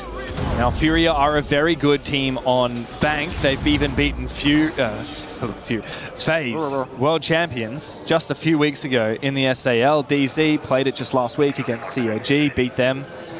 So if we do get to Bank, which at the moment is looking extremely likely, I think it'll be a very hard contest. DZ, though, like, the better the scoreline here is on map 2, we know that that'll affect the momentum of FURIA. Now, I love to admit it, DZ are not a very momentum-based team. Despite what happened with the 7 rounds in a row against them on map number 1, I think DZ have one of the best mentals in the game. They're very detached, they're very meditative. They love to say, fuck the narrative, forget about the storylines, all that stuff. But FURIA, on the flip side, they are the most momentum-based team, right? Like, as soon as Hertz threw that round in the first half, like, it has been mental over. boom. Absolutely. You can probably make the argument, just for the sake of it, that DC are momentum-based team in the sense that they can take control in a chain of rounds, but they're not dependent on momentum to thrive. They do have that adaptability, survivability. But I think FURIA are. So if FURIA lose this map 7-1, it'll be a lot harder for them to bounce back on Bank. If they end up coming back a few rounds here, we see a 7-3, 7-4 in favor of DZ, I would have a lot more faith in FURIA. We talk about momentum. Another term for this also emotional state of players, right? If you get a bit upset about the current results, you can just stay mentally calm and composed, as DC tend to. Mirror window not fully broken though, it kind of missed the mark there. There is a second Ash breach in pocket, also maybe a touchdown available. But instead they pop the window, a smoke goes through, they're gonna jump on in, I think they do not full send it. Very aggressive, straight into the plant position here. C4. Kino still able to go for the plant, but no, it's actually the Thorn Trap there from Volbs that gets the kill and the confirmation with the weapon as well. DZ with the injure onto DarkZero, and now the frag onto both Herds and Diaz. Have opened up the gates to look for a second attempt, but they will need someone to go and recollect that diffuser, which has been locked down in the bomb site. 2 smokes on J9O to potentially enable that in the late round. But first, they'll just bide their time. This could be a free kill. J9O missed his chance. With the smokes, as mentioned, could just go back downstairs, go for a re-attempt, but at the same time, a bit risky getting stuck in the middle of a plant, right? So they want to get for a bit more map control, want to try and play for a pick. 1v1. The hallway, lose that fight, jumps in the window. Oh, careful there. J9O crucially needed to win that fight. All up to Loira now to try and save the map. Out comes a C4, but no, he goes down. And it is NJR to lock in a domination. 7-1 for DarkZero at the end of the second map. We're going to need to go to a third here, Pengu. Otherwise, we will not have Allegiant Gauntlet in Paris, France. Our final map of the series, and let's send it over to none other than Dev and Pengu. Thank you very much, Rain Day. And yes, this is the final map of our semi-final here between FURIA and DarkZero. And as we look to cook up a storm, DZ have been cooking all tournament long. They weathered the storm of 7 rounds against them in a row on Lair, only to respond in kind with a 7-1 on Nighthaven Labs. FURIA have been ringing true with their drums between maps. Yeah, they have. As now we look for the operator ban phase here, Pengu, and it looks like we're going to see more hard breach taken away from the FURIA side by DZ. Oh, I love this, right? We see this earlier in the tournament from Wildcard. The double ranged hard breach ban, the ace and Hibana, enabling the top 4 bomb side. It's the NA special, I guess, at this event. And also FURIA paying respect. The Clash finally being targeted here on towards Foltz. It's only a matter of time. I mean, honestly, I thought first bet was going to happen. I think you have to get rid of that clash. Look, another point that you mention often, Pengu, about that double ranged hard breach ban, the ace and Hibana, it's not just good on the top floor, also very good on the basement, because it enables you to put these Vulcan canisters from Goyo on the hatches. When you put them in the middle of the hatch, then you can't actually breach those hatches with an exothermic charge from Thermite or with a tin can opener. The only way to breach it is to shoot the Goyo off first, which delays 20 seconds. So a great little time delay tactic that I expect we'll see from NJR, particularly on that admin hatch inside of the A bomb side. However, he's a little bit late on his setup. No, actually, he's already put down all of his Vulcan canisters, so he's actually not going to go for it. That's a little bit of a surprise to me. No, you can only call that if you're a former pro player, and otherwise they won't listen to you. Yeah, apparently not. Never mind. Hey, I played the Pro League qualifiers in APAC. Back in the day. For the very first season of OS Pro League, I played the qualifiers. And you couldn't even qualify back then when there was literally no competition. Okay, technically, I played all the scrims up until the qualifiers, and on the day of the qualifier, I had a family holiday to Queensland, and I was off in the rainforest. So you weren't committed enough to become a pro player? Well, yeah. And then, I mean, I coached like a top 4 OS team for I coached a top 5 OS team once. Really? Which one was that?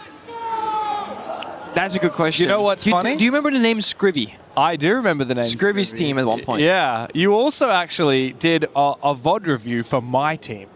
Oh. Yep. I will have to look back somewhere if I have it in my old Discord DMs. Yeah. But that Pro League, the not Pro League team, the one that I tried to qualify with, yeah, we sent you a scrim VOD and you sent us like your notes breaking it down. And I will remember this to this day. Your note was, you guys don't really know how to play the round, but Jaeger just ran around and got a 3K, so you won. And that was me.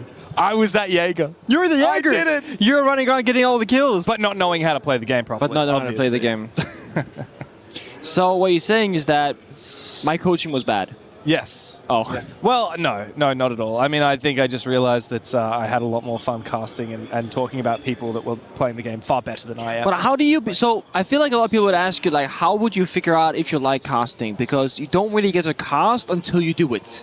Like, how do you... Because everyone plays the game. I did do it. Like, I did community casts, and I played in like the crappy community tournaments, and I cast at the crappy community tournaments, and I. Why are they crappy? What was? Well, because like we're not very good. Oh, right? We were playing for okay. like nothing. not even like not even R6 credits. Not even like it was for fun. It was for fun. Okay. It was a good time, but like we weren't pro or anything. I think my salary was a little bit below Spoit's at that time. Just a little bit. Just a little. And now it's obviously higher. Obvious. Right? I mean, Spoit didn't make it very far this event. I mean, I'm here on semi-final day, and Spoit isn't. No. And I feel like you should get paid based off the placement in tournaments. Very simple. Yeah. Make it far, make the big bucks. You go home early, you don't make the big bucks. That's what prize pool is, Yeah, but often, like if you were to do like the comparison salaries, that's often probably also the case, right? Yeah. The best teams get paid the most money. They make it furthest usually. I mean, Shopify Rebellion got first rounded. They went to a grand final. Didn't even make it. It's Salt Lake City, which you didn't work Salt Lake City. They made the grand final. Maybe you're the curse. You're the problem. Yeah, but now you might get bought out and you won't have a job soon. Yeah, now I'm here and they've gone. What can I say? Swings and roundabouts. What goes around comes around, Pengu. And we've gone around and finally rehosted this game, so we're back into it. Thank you for bearing with us and listening to a little bit of nostalgia. It looks like DZ will go for the same thing. Where do you think he's going to put those Goyo charges as a pro player? Wow. Now that they showed us that they weren't going to do it in the hatch, now they will. Because it's about the mind games and changing those small adaptations, right? Because they know that the attackers of FURIA, they droned out the roam setup. They saw there was not a canister on the hatch, and therefore he will now do it. Except he didn't. They're not even reinforcing that Except hatch. he didn't. They have 2 Rios spare. It's interesting to see, like, I guess the server hatch and A hatch is both soft right now. Yeah, they just... Usually you would get the server hatch at least, because you very rarely can flank back down that avenue. But it can also be that if they don't have a player in server at all, they can then backstab it. But I mean, what's Kino gonna do if not on server stairs? That's always where he's thriving. Yeah, and FURIA can actually just open those hatches now, the soft hatches, with their DMRs. It takes just a couple of bullets to open those hatches. You don't even have to worry about using the tin can openers from Loira and Bok. Solid Snake, always high in value on the main staircase. Look he at him spots so go. much. He goes back down the staircase, actually, all the way to the basement.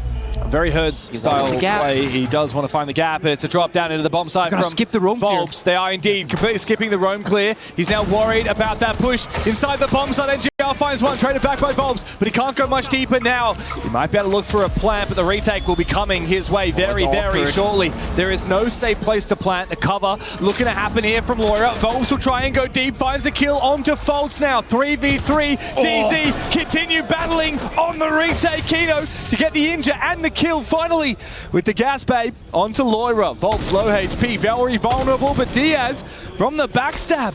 Kino wasn't aware of his exposure, and now it's all up to Diaz.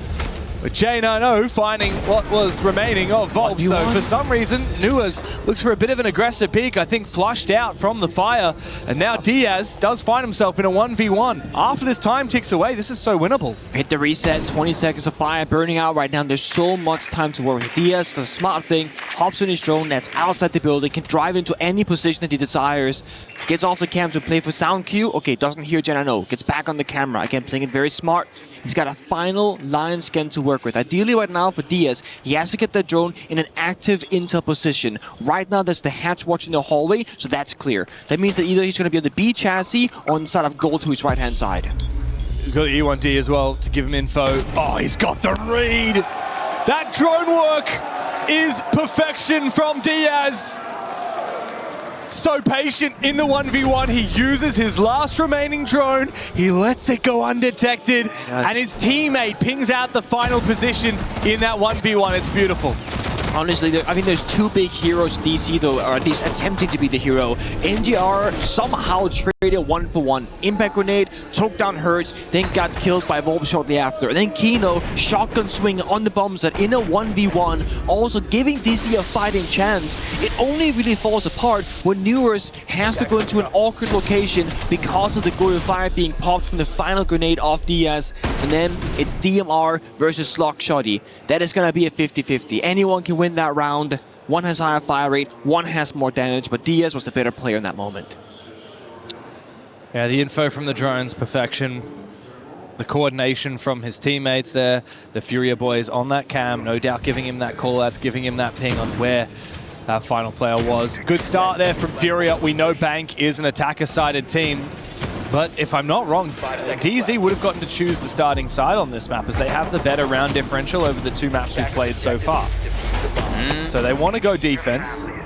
Historically have been better on defense in the quarterfinals. They also went 5-1 on their defense on Nighthaven Labs. Didn't win a single attack on Lair, so perhaps it's just what they're feeling a little bit more comfortable on today. Again, you can follow the paper. Go for counterplays, adaptations. That defense will be a nice spot to be in. Also, you get the hard side out of the way, in a way as well. Because typically we see attacker favored, as you mentioned. FURIA now, though, on top floor attack. This is where things get a little tricky because that AC banner band, that's very unusual. You cannot open up the top elevator wall, not possible.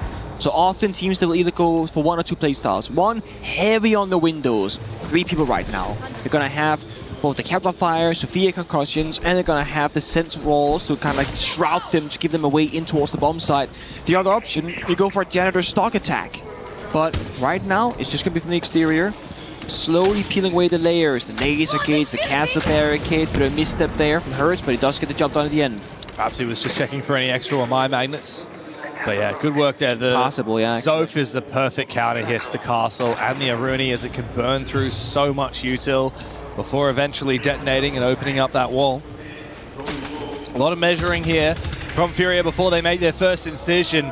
It's Herds who deals the first blow. Fultz exposed. He goes down. The clash band out means that Fultz can't hide behind that shield like he would usually want to do. That is the thing that is going to make this defense so much more challenging. There's no Asami. The Castle Barrack is dealt with. Diaz is so quick to jump off the camera. They're taking a little bit of damage from Newers. Playing inside a quad window room. Good info.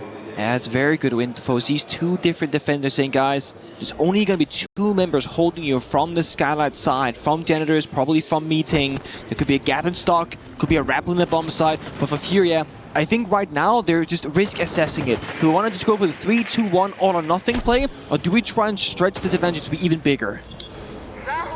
The more that they bide their time, the more that they look for different gaps, the more likely they will find the one gap that they can enter. But no, in this case, Herds oversteps his welcome a little bit. Vulnerable to Newers. Here comes the util into the bomb site. It's a light walls from DarkZero on the sends, and the fire and smoke util from Volps, but he still hasn't repelled into the building. They feel like they need one more kill before they can make their move, but they haven't been given the chance to get it yet. DarkZero in the building takes down the most deadly player, the DMR from Newers, and here come the kills. Here come the rains for FURIA. 2 rounds on the attack in a row. Incredible. FURIA, they finally changed their playstyle. They took a good, 60 seconds? They say, hold, let's talk about this. How are we going to win the round? There's gonna be Hurt. I'm gonna try and go for a kill right now. He dies. Then no hesitation. The light wall, the fire, the jump on in, get the kill, watch the C4, then go for a plant while the other people are fighting 3v1. And attack timeout, I just got told from DC. Good? Yep. We're going to do it manually. Okay. We'll let you know when 10 seconds remain. Okay. Yeah. Listen, we can go for the open layered hard zone right now. Quite frankly, on basement, I don't think they're going to hit site again. They may try to ISO off garage. If you're comfortable like rerunning like a similar roam pattern off that, I think it'd be good. Or we could even go into fucking the actual prep off that. It really doesn't matter, but I think they're probably going to clear. And then for CEO, quite frankly, I would anticipate window shit again and maybe paired with square. The biggest thing off that, let's actually show a presence below before we come back up top on them. Just like slow down the Damos a little bit and come back and float, and then just play a Dust One. Like they just milked for literally 2.5 minutes and did nothing. Yeah, pretty solid. And then just towards these late rounds when shit's like, don't start just like rambling about what the fuck they're doing. Like just keep it calm. Like we're gonna be in a better position than 9 out of 10. Yeah, facts. Let's run up on them. Heard. Let's go. Where we going then? Bomber boy. Let's do the open layer hard zone directly in the cave. Let me see. Both of them call out some small notes to different bomb sites, and just understand that, hey guys, they're doing a lot of nothing that round for 2.5 minutes. They're just gonna float downstairs first, show a presence, then fall back. They're gonna be low on the clock. And all saying, like, we can do similar stuff. It's not massive changes needed from DC, it's small adaptations. Yeah, and a lot of it comes down to communication. I thought that was a really interesting And don't ramble. Yeah, don't ramble about what they're doing in the late round, because that happens sometimes. Like if you're sitting there and nothing has happened for 30 seconds, or you see some util toss out, you might start to thinking, hey guys, I think they're flipping. I think but you're trying to read it, you're trying to game sense it, right?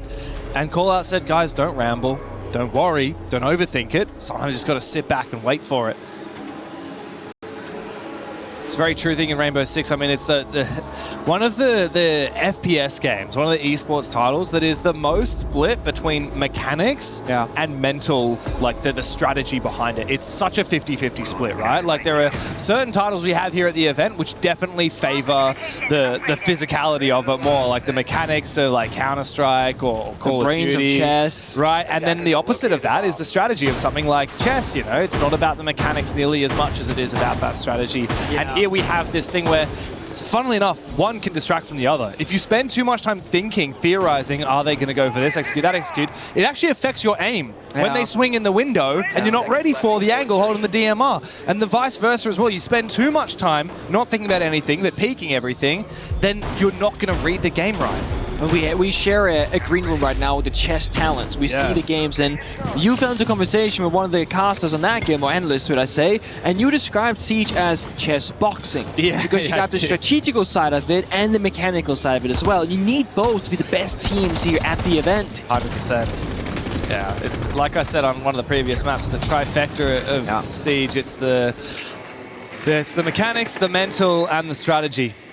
And FURIA, I mean, they are extremely talented when it comes to the mechanics. They're pretty good when it comes to the strategy, and they are extremely hit and miss when it comes to the mental. Sometimes their mental can win them 7 in a row, sometimes it can lose them 7 in a row. So they seem to have found their footing here after that first round on the rush. Here comes the Monty trying to farm that top floor map control. DZ on the receiving end of it. You've got 3 players on this top floor trying to hold their crossfires. Volp's in an awkward spot right now, very deep in the building as the Monty, but he's going to be just fine. His teammates locking on the flank there. Hurts doing a bit of vertical damage. We actually see the silhouettes of DC falling back from the top floor, surrendering map space, kind of step by step, saying, oh, he falls, took a lot of damage, keep him alive, fall on back. No more top floor now. Always watching that timer, 145. I will say this is pretty good pace though from FURIA. They got a little bit of soft destruction. Thatcher bringing soft breaching charges, can actually do enough verticality on this side. They brought the EMPs, of course, on the Thatcher for the hatch itself. The C4 popped. The thing is, it's going to be Volps on the Monty who has the can openers, and he is going in a completely different direction. He's in lobby right now. So the hatch leading to open area, not going to be opened up, James. No. This really should be a free kill, though, for Volps. You heard him. Yeah, Volps is gotta get the vert in there. Completely exposed. This is going to be a free kill, surely, for Volps, especially if he knows how low Volps is. This is very risky indeed. We just need some pressure from the vert. Volps wants the chance, but no, on the exit, it's a free kill with the pistol. Loira can't take these long-range fights as he breaches holes in the wall with that shotgun. He almost one-tapped JNO, was he low on health already? Because I think he might have almost one-tapped him. That is ridiculous if that's the case. Gotta check the replay later on for that one. A lot of damage there in the 612. That weapon packs a serious punch, but only in close range. The thing is, right now, Monty could theoretically just walk in this double door and start yellow pinging where the defenders are and go for a plant. There's only one counterplay right now, a single Toxic Babe from Kino. That's not going to be enough to stop Volps on the Monty. This should be a plant round. It should, but DarkZero is slowed down. Here comes the hard breach from Volps as well, onto that cafeteria wall. The entry from Loira in close range. The shotgun, does he check his corners? He does! Goodbye to J90! 4v3 now. Newers trapped in the bomb site. Has to make his flank as NJR and Kino are exposed. Newers will find his kill. Has he bought enough time for his team? Volps looks for that plan, but the coverage is there. It's perfection from Herds. Kino will go down. FURIA 3 straight on the attacking side. Bank is heating up and DZ are being left behind. Such a good read again from FURIA. Again, massive respect that they go for the plant there. It's going to be one of those moments where they could just go for kills and they get a bit unlucky, bad timing, they lose a single gunfight because DarkZero did go down right before the Ying started rushing the building, or rather inside the site itself. So they leveraged the win condition much better. Mind you, that was Volps taking so much damage early on in the round as the Monty. He played it perfectly after that, even communicated with the Ying, getting that kill into Volps into the archives and tellers in a very safe fashion, not going for a solo play. It's a strange affair when we saw yesterday FaZe Team Liquid, El Clasico, super one-sided map 1 and 2. Yeah. Still relatively one-sided map 3. This has been a similar story, where one team will dominate the map, then it flips, we go the third, you're thinking super close. No, not really. Yeah, I have to admit though, like a lot of these rounds have been close in the round themselves. In the round itself. Even though we had a 7-3, which was 7 in a row for FURIA, and then a 7-1 for DZ. Particularly on that first map of Lair, most of those rounds were very close. They looked very dire, and then a player from FURIA would get an insane 3K or 4K. On Nighthaven Labs, it was very close up until that loss from Herds with that throw in the 3v1. After that point, it became very dominant for DZ.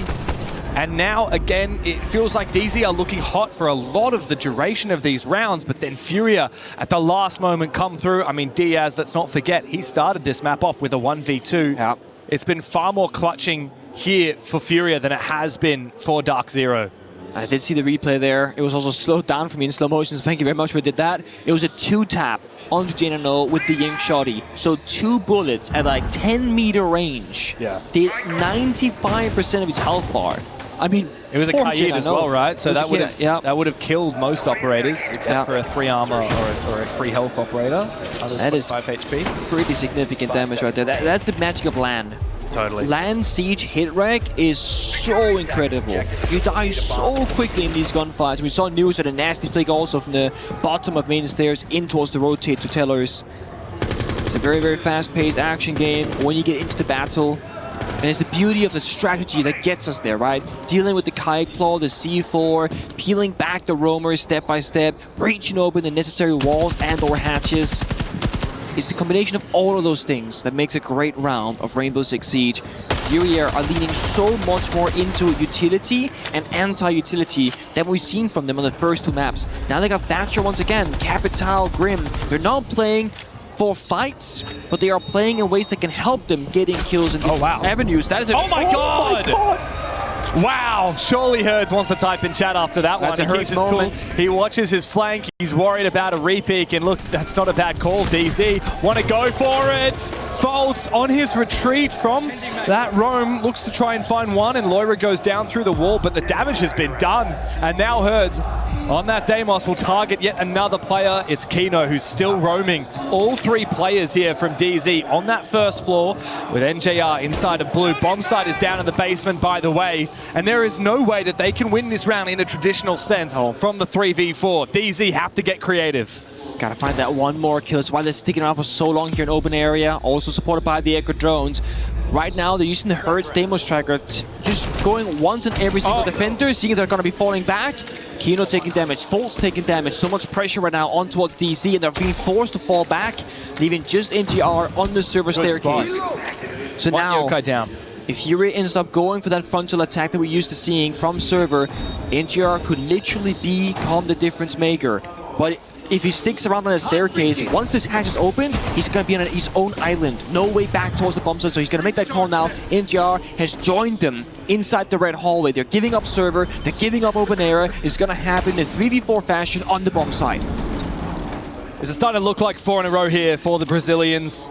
And the energy that they would get after that, the momentum they would take into the 5th and 6th rounds to close up this half would be insurmountable, surely. DZ, if there's any time to clutch up, it would be right now. To win this round here, finally get on the board would mean everything. They don't know server is clear. That's literally, they're watching the flank still. They could just go in server, breach the wall, EMP the C4 smoke or Echo before they start planting. There are no drones. But they do not know this. They think this is a play on server. They think they're attacking 4v2, but it's into a 4v3 with 2 separate attackers low on health. Finally, that Yokai drone has been spotted, though DZ had so much information on where the push was coming from. Critical kill there for NJR. If he finds the second, it might just be the round to be won by DZ. Spots DarkZero running away at the last moment. Time is ticking down, and so are FURIA. As one by one they drop into the bomb site, they will fall. DZ finally make their way onto the scoreboard. And this time, FURIA's indecisiveness, taking that 50 seconds of talking together, might have lost them the round. They assumed there was a player server stairs. They thought it wasn't going to be clear, but lack of droning, didn't have a shield operator, and they spent all their Deimos trackers so much early in the round, ensuring the map control for open area later on. That could have been as simple as you go server, you plant with the Thatcher, and there's almost no counterplay for the defense. Look, no trackers left here from Hertz on the Deimos. So they had no idea. If NJR loses that fight on the main stairs, I gotta think FURIA win the round. It's very possible. Credit to Faults as well. On that Echo, he did lose one Yokai very early and one with about 30 seconds left in the round, but it fed so much info to DZ to count bodies, figure out where FURIA were pushing. It's something we heard from Callout in their tactical timeout earlier. Sometimes you don't need to overcomplicate things. You don't need to yap about what you think they're going to play in a round. Just sit back, even in a 3v4. Stick to your guns.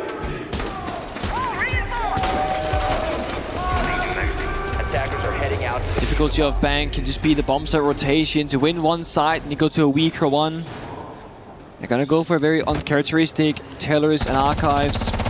So it plays out a little bit like you're playing CEO. You care about top floor up because if the attackers get top floor control, they get the Vert, they see the entire bomb site. That's why they got the ram here from DarkZero.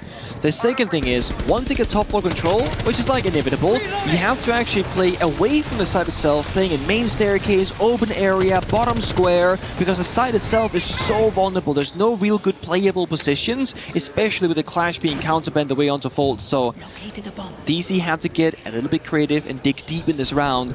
And honestly, looking at the current lineup, I'm looking at Faults for information with the Echo, and look at Newers, who has that only DMR on defense. He has to be the difference maker. He has to try and find a kill at some point in this round because he's got the ACOG scope. He's gonna have a fair or maybe even advantageous gunfight on his side, but Kino's got SMG-11 shotgun. He's gonna only be able to take fights in very specific locations of the map. IED active! Sweeping perimeter! With that last round won by DZ, it really does change the expectations of context for the rest of this half, right? Like DZ, if they just find a second round, that's just enough. More than enough. If FURIA want to dominate like they were looking to, they need to win the next 2 rounds in a row, go 5-1 up before moving on to their defensive side. I will say good adaptations from FURIA. They've got the IQ, they've been spotting these cameras, and now they're actually targeting False with that Dokkaebi as well. They look to try and get into the bomb side directly. It was a curveball thrown by DZ to try and go to Teller's Archives, but FURIA are ripping them a new one. Herd straight into the bomb site for 2 kills. Now Volbs looks to try and get that plant down. It's New is being targeted by that Dokkaebi. Yet again, another player will lose his phone. New is though needs to have an impact, little bit of damage, but not enough done as of yet, as the retake is on, but not on enough. Herds has found another one on the round. It's NJR and J90 to try and bring this one back with the players outside propelling on windows. There's nothing for DZ to do. It's a 4th on the board for FURIA. 1 more to dominate this half. Solid Snakes showing exactly why it's such a problematic operator to defend against. Can always find the gap, can always know exactly where you're playing on the defensive side. That's all they needed. The initial kill. They're in the building. They find a second. Echo off the board. The plan is free. DarkZero never entered the building, James. He was on CEO in the rappel the entire time, using the Boogie drone from outside the building. And he even found the kill when he tried to go for a retake up above, knowing that the win condition was going to be in the post. And the Virtus could use that to great success. That is about the 4th round where Hertz has absolutely popped off. And while he did sell a round on Nighthaven Labs, he has redeemed himself here on Bank. He well and truly has. Herds now leading the way for his team. Deadly on the Deimos, even more so on the Solid Snake. DZ throwing every strat they have at FURIA. Every tertiary bomb site, quaternary bomb site in the case of Teller's Archives, a bomb site we never see picked. But the North Americans might have bitten off a little bit more than they can chew here. They were pushed deep in their quarterfinal against Weibo, but they overcame it because they were cooler, they were calmer, they stuck to their guns and their prep. FURIA have already taken down the NAL champions in wildcard, and they did so without breaking a sweat yesterday. Now, against DarkZero, they look to take yet another scalp away from North America and qualify the first team into our grand final. Can I be annoying? Please. 2 days ago. Yeah, no, I knew that as soon as I said that, but we had thanks for... I had some grandiose I was trying to build up. It was good. You did a great job, James. Normally, quarterfinals is 4 games for us, but at this event for EWC26, it's been 2 separate days. This entire event has been a fever dream. There's been so much Siege played over the last week and a half. It's been some good stuff. And to think it culminates tomorrow. A lot of upsets as well. I need 1 more prediction for the weapon skin in the predictions. I got 9 out of 10 for it. Who'd you pick for this game? I picked DC, that's the problem. They're looking the wrong way, but I got face later. They got me, okay? Don't worry about it. They always show up. They may well. I mean, it could be a FaZe FURIA grand final. Who knows? It's looking possible right now. DZ certainly want to have a conversation about that narrative. They don't want to see that whatsoever. But Kino taking a lot of damage. Still the deadly Deimos down below of Loira.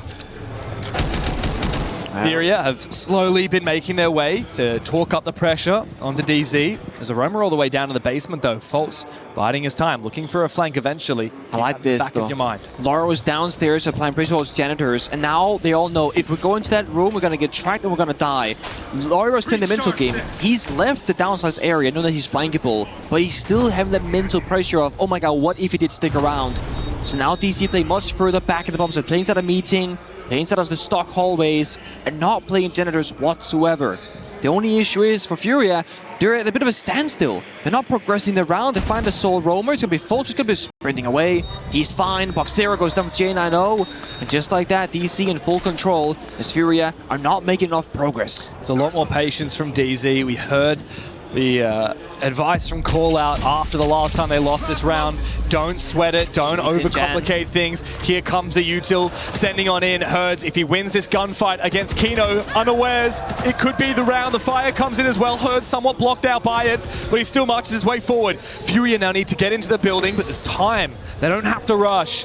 Volps to force down this plant. Newest is getting to a better position. The flank from top square of Folds is being watched by Laura, but he's got the 1x scope. He needs to win this gunfight in the post plant. DZ need to try and retake, but Laura goes for the wider angle, finds the kill. It's J9O, the only man who stands between FURIA and a 5-1 domination. The Brazilians are just 2 rounds away from a grand final here in Paris. What did we say? DC needs that second round, and they did not find it. And with that, we're into the halftime roll check. Roll swap.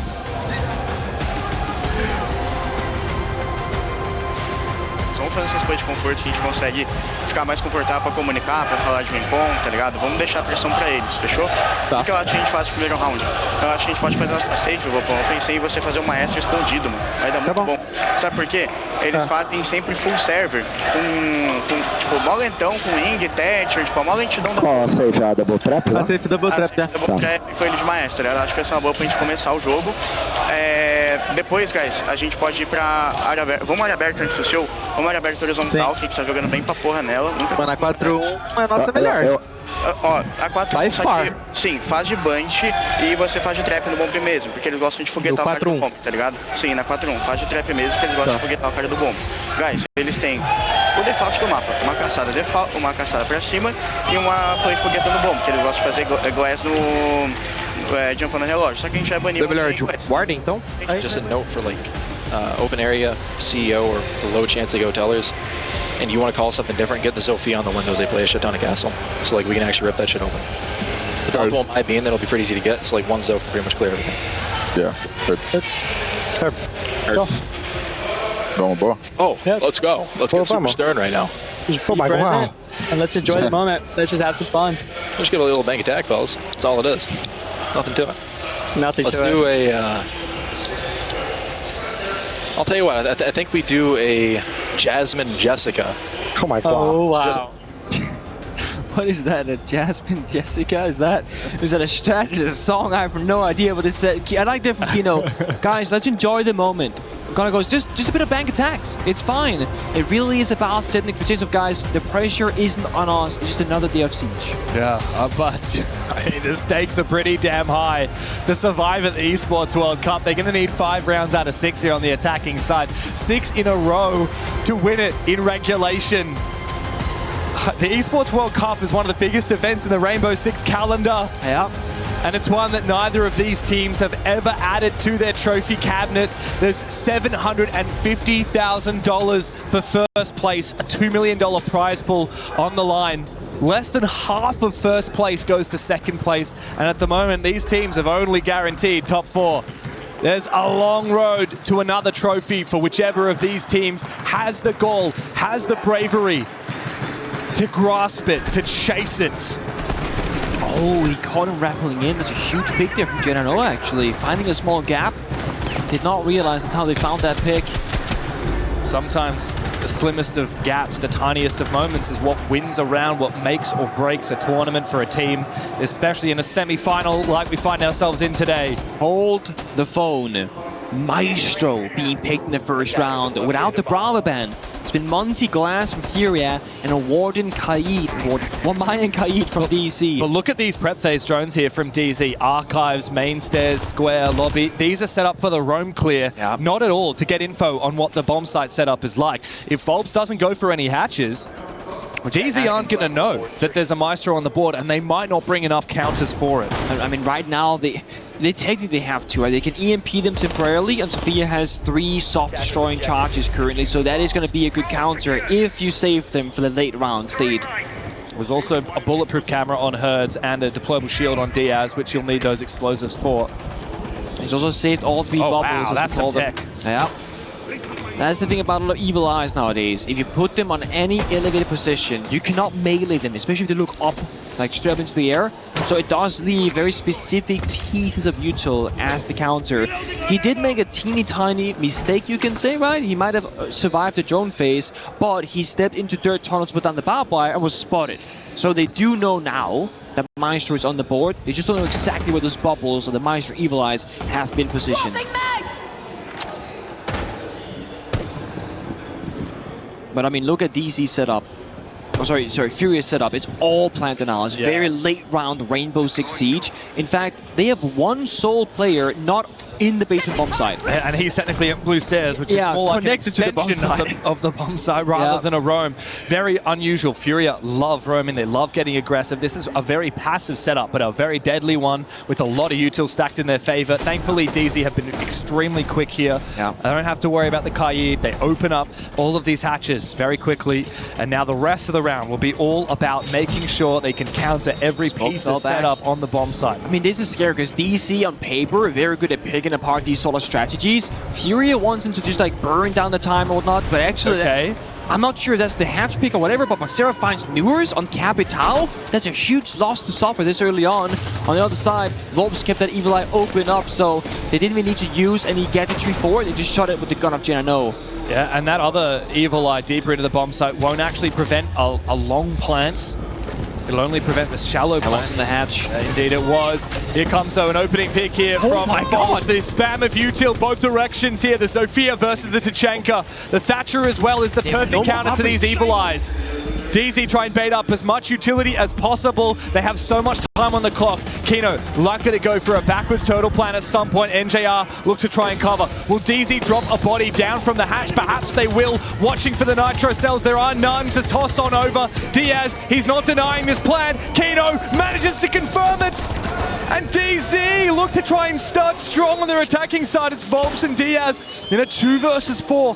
Kino has the perfect position and his teammates are watching from on high. This post plan is undeniable. And Volps and Diaz have nothing to do for it.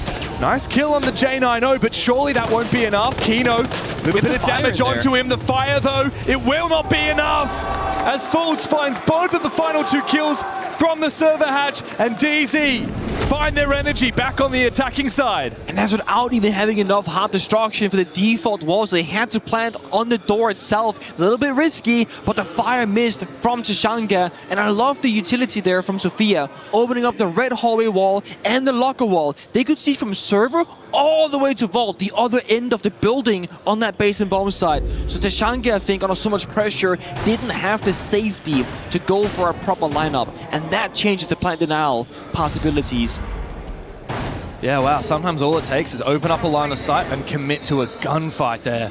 It restricts Tachanka. He doesn't have as much mobility, and that's probably part of the reason why he missed the fire. Also add to that, the fact that we did have the long wall breach meant that some of the fires from Tachanka actually went all the way through the breach too deep to deny that plan. I did see that as well.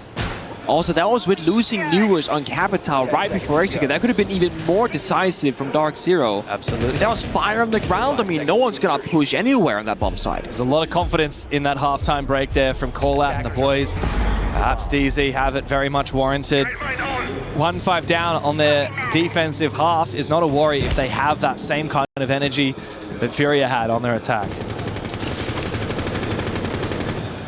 So as Callout said, just some bank attacks. It's a favorable side. It's all about the processes in the server. And FURIA, I think they might try and go for like, you know, this round as well. Not gonna be as passive. They got trap operators, they got the clash on the board, but I could imagine that they're gonna fall back sooner rather than later. And if that doesn't work twice in a row, it's gonna be FURIA probably gonna turn up the aggression to 110% and say, guys, DC are picking us apart, but we're gonna fight back with the guns. So I want to watch for it here when and if FURIA are going to be falling back towards the bomb side, or if they've already made that call to switch it up. Yeah. Oh, wow. Well, there's a bit of a fight from the blue stairs, an aggressive peek. It's Foltz who goes down, one of the best operators to take out, being the Thatcher. That's a lot of the counter too. Well, actually, funnily enough, in this lineup, not as much utility as you would have thought. The main counter here for the Thatcher is to force that clash back and to get rid of that nitro cell. Actually, yeah, you could EMP the Warden and just yink till the staircase, and now it's a freebie, but all of a sudden, you cannot go for your usual attacking take. Fair point. So this could be a plan B for DC. Yeah, and there are no frags or anything else to try and force back that. No shield. Warden, yeah, no shield player as well, which means that they will need to try and take that fight. The Candela will ring on out. DarkZero doesn't care about it. He's got the glasses. He can ring on out.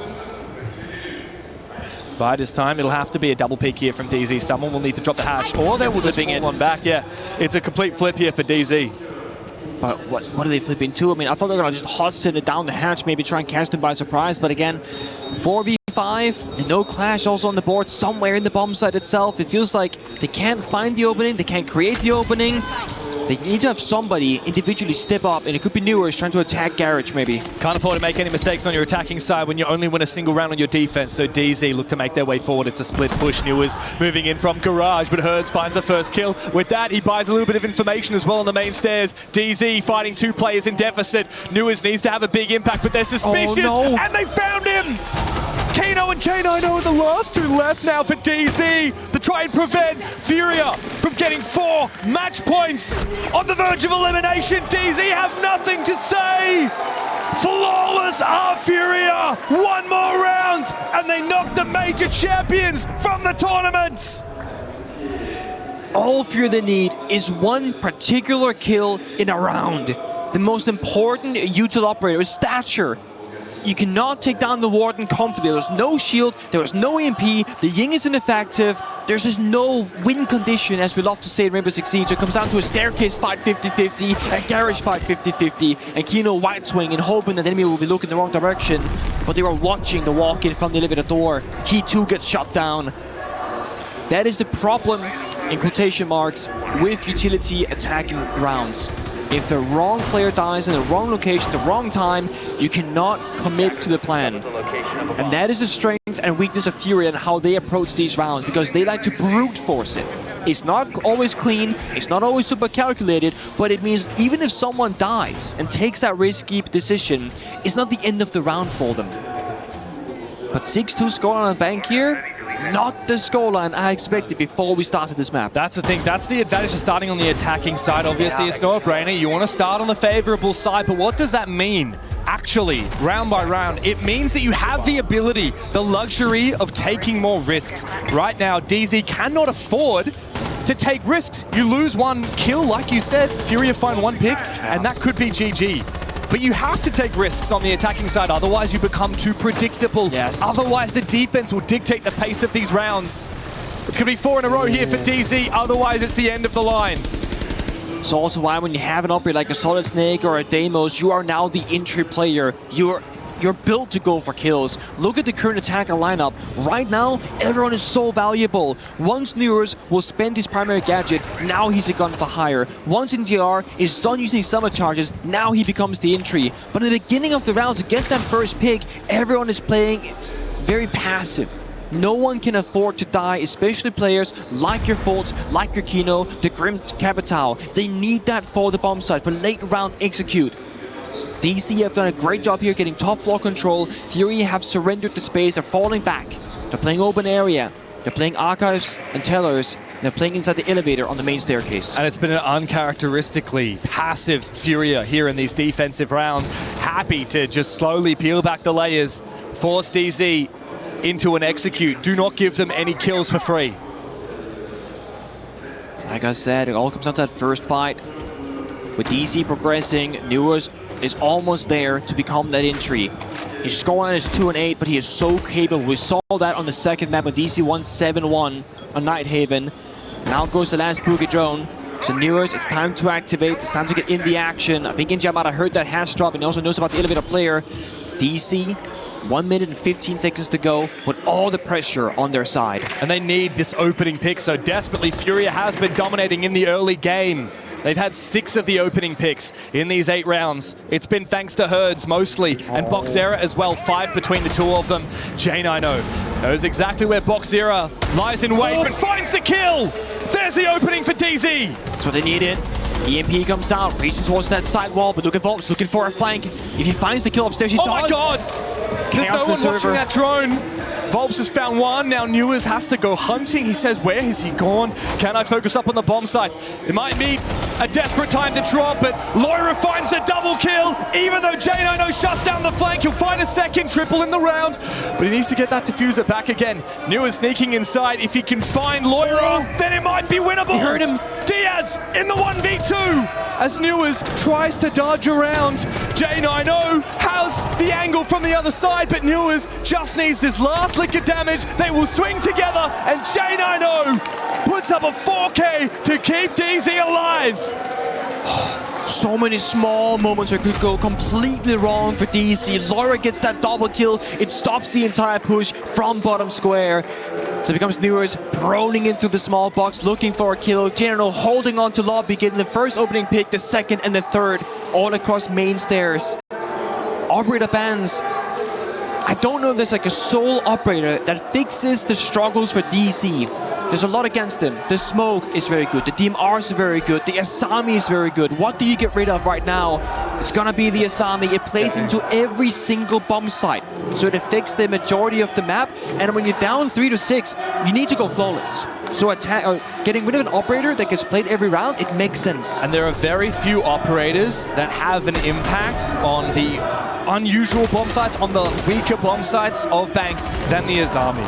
Right? They have already talked about in the halftime role swap, they're happy to play against that castle. They have a plan with the Zofia for that. You could ban something that's really powerful on a basement defense like a Tachanka or a Smoke, but there's no point because you know, even if FURIA win, they have to go onto this top floor, right? DZ need to chain these rounds together.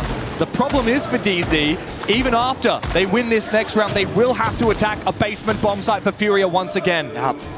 Again, it doesn't get any easier.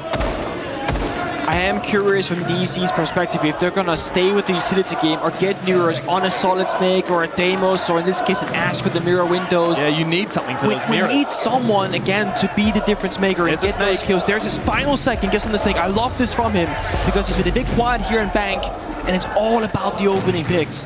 Once FURIA, they feel the pressure of, oh my god, our strat is falling apart, they're gonna get desperate. Then they're gonna start forcing gunfights. That's when you hold the angles with the DMRs. But you need to get to that state first by getting that pick. Yeah, the DMRs are so powerful on this specific bomb site, especially with that Hibana to try and breach open that Kanto wall. FURIA decided not to go for ranged hard breach bans here today. So NJR should be able to cut open that hallway. There's a bulletproof very nicely placed inside of Jandas that does watch the default. It's fine. The bandit can be countered by the Kali unless if Diaz is ready to juggle it, which he is in fact. He should be able to juggle these Hibana pellets. Oh, but the bait comes out from Faults on another angle, and he finds a free kill. The opening pick for DZ. Yeah. Successful. Again, baiting in that opening pick, but with strategy, with a pure counter. And now it also gives less pressure onto Neuros to become that entry fragger on the Solid Snake. He can actually play more of a useful role, be in the window repel, get the scan out, see where the enemies are playing from, and then share the info to the Capital, to the Ying, try and set up another safe way of getting a kill. The mirror window, next problem. Gotta get maybe a Smokin or a Cadilla in there, get the X-Kairos or get the Kali Lances. Still 3 in pocket from J9O. Step by step here for DC. Problem is, there's so much util here to burn through.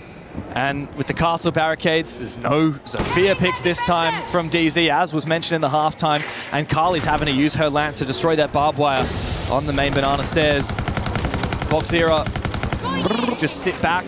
No DMR here, by the way, for FURIA, so they will be at a disadvantage in the gunfights. Here comes a great way for the fire to come out from Volps. However, a second mirror window hidden in the pocket for Volps. He is not safe. He will have to drop down below, but he survives just barely to fight another day, but Newers sneaking up the main stairs. This could be it for DZ to look for the plant. However, Volps is in position. Plant denied! DZ, what's your plan B when you're shut out of the bomb site? Can you go hunting? Can you find Volps down below? The fire cuts off 2 attackers for 20 seconds. Had to go for a flip, go for a rotate. Volps still creeping downstairs. Could find an attacker sprinting into his arms. That might just be the round. He's looking the wrong way, though. He does not know about Newers. Should get caught off guard here. This should be a free kill, indeed. Volps will go down. Advantage in theory for DZ, but that diffuser still remains on the bomb site. Finding not possible. No smoke grenades, no fire. Has to go for kills for DC. This is everything. It's go big or go broke here at EWC for DZ. As they need to find these final FURIA players. Herds on the floor. What's the impact J9O can have? He spots out that player inside of the elevator. It's just DarkZero left. He's the last one standing, but the plant can go down. Herds has a little bit of information as he's trailing on the bomb site. He can try and give info to DarkZero for the retake, but this 1v3 would be a miracle for the young gun. Little bit of damage, not as of yet. Newers and J9O, both low HP. DZ just need to survive to hold on for a few more rounds. 1 more on the board, 2 more, and we'll see overtime. It doesn't get much closer than that. Mind you, had the Capital Fire done a single tick more of damage, both just died. It's gonna be attack timeout, I guess, from Furia, because I hear their voices. Setups bom de baixo da win server. É melhor pra fazer, tá ligado? Sem medo. Você passou todos os bonecos pra isso. Sem exame?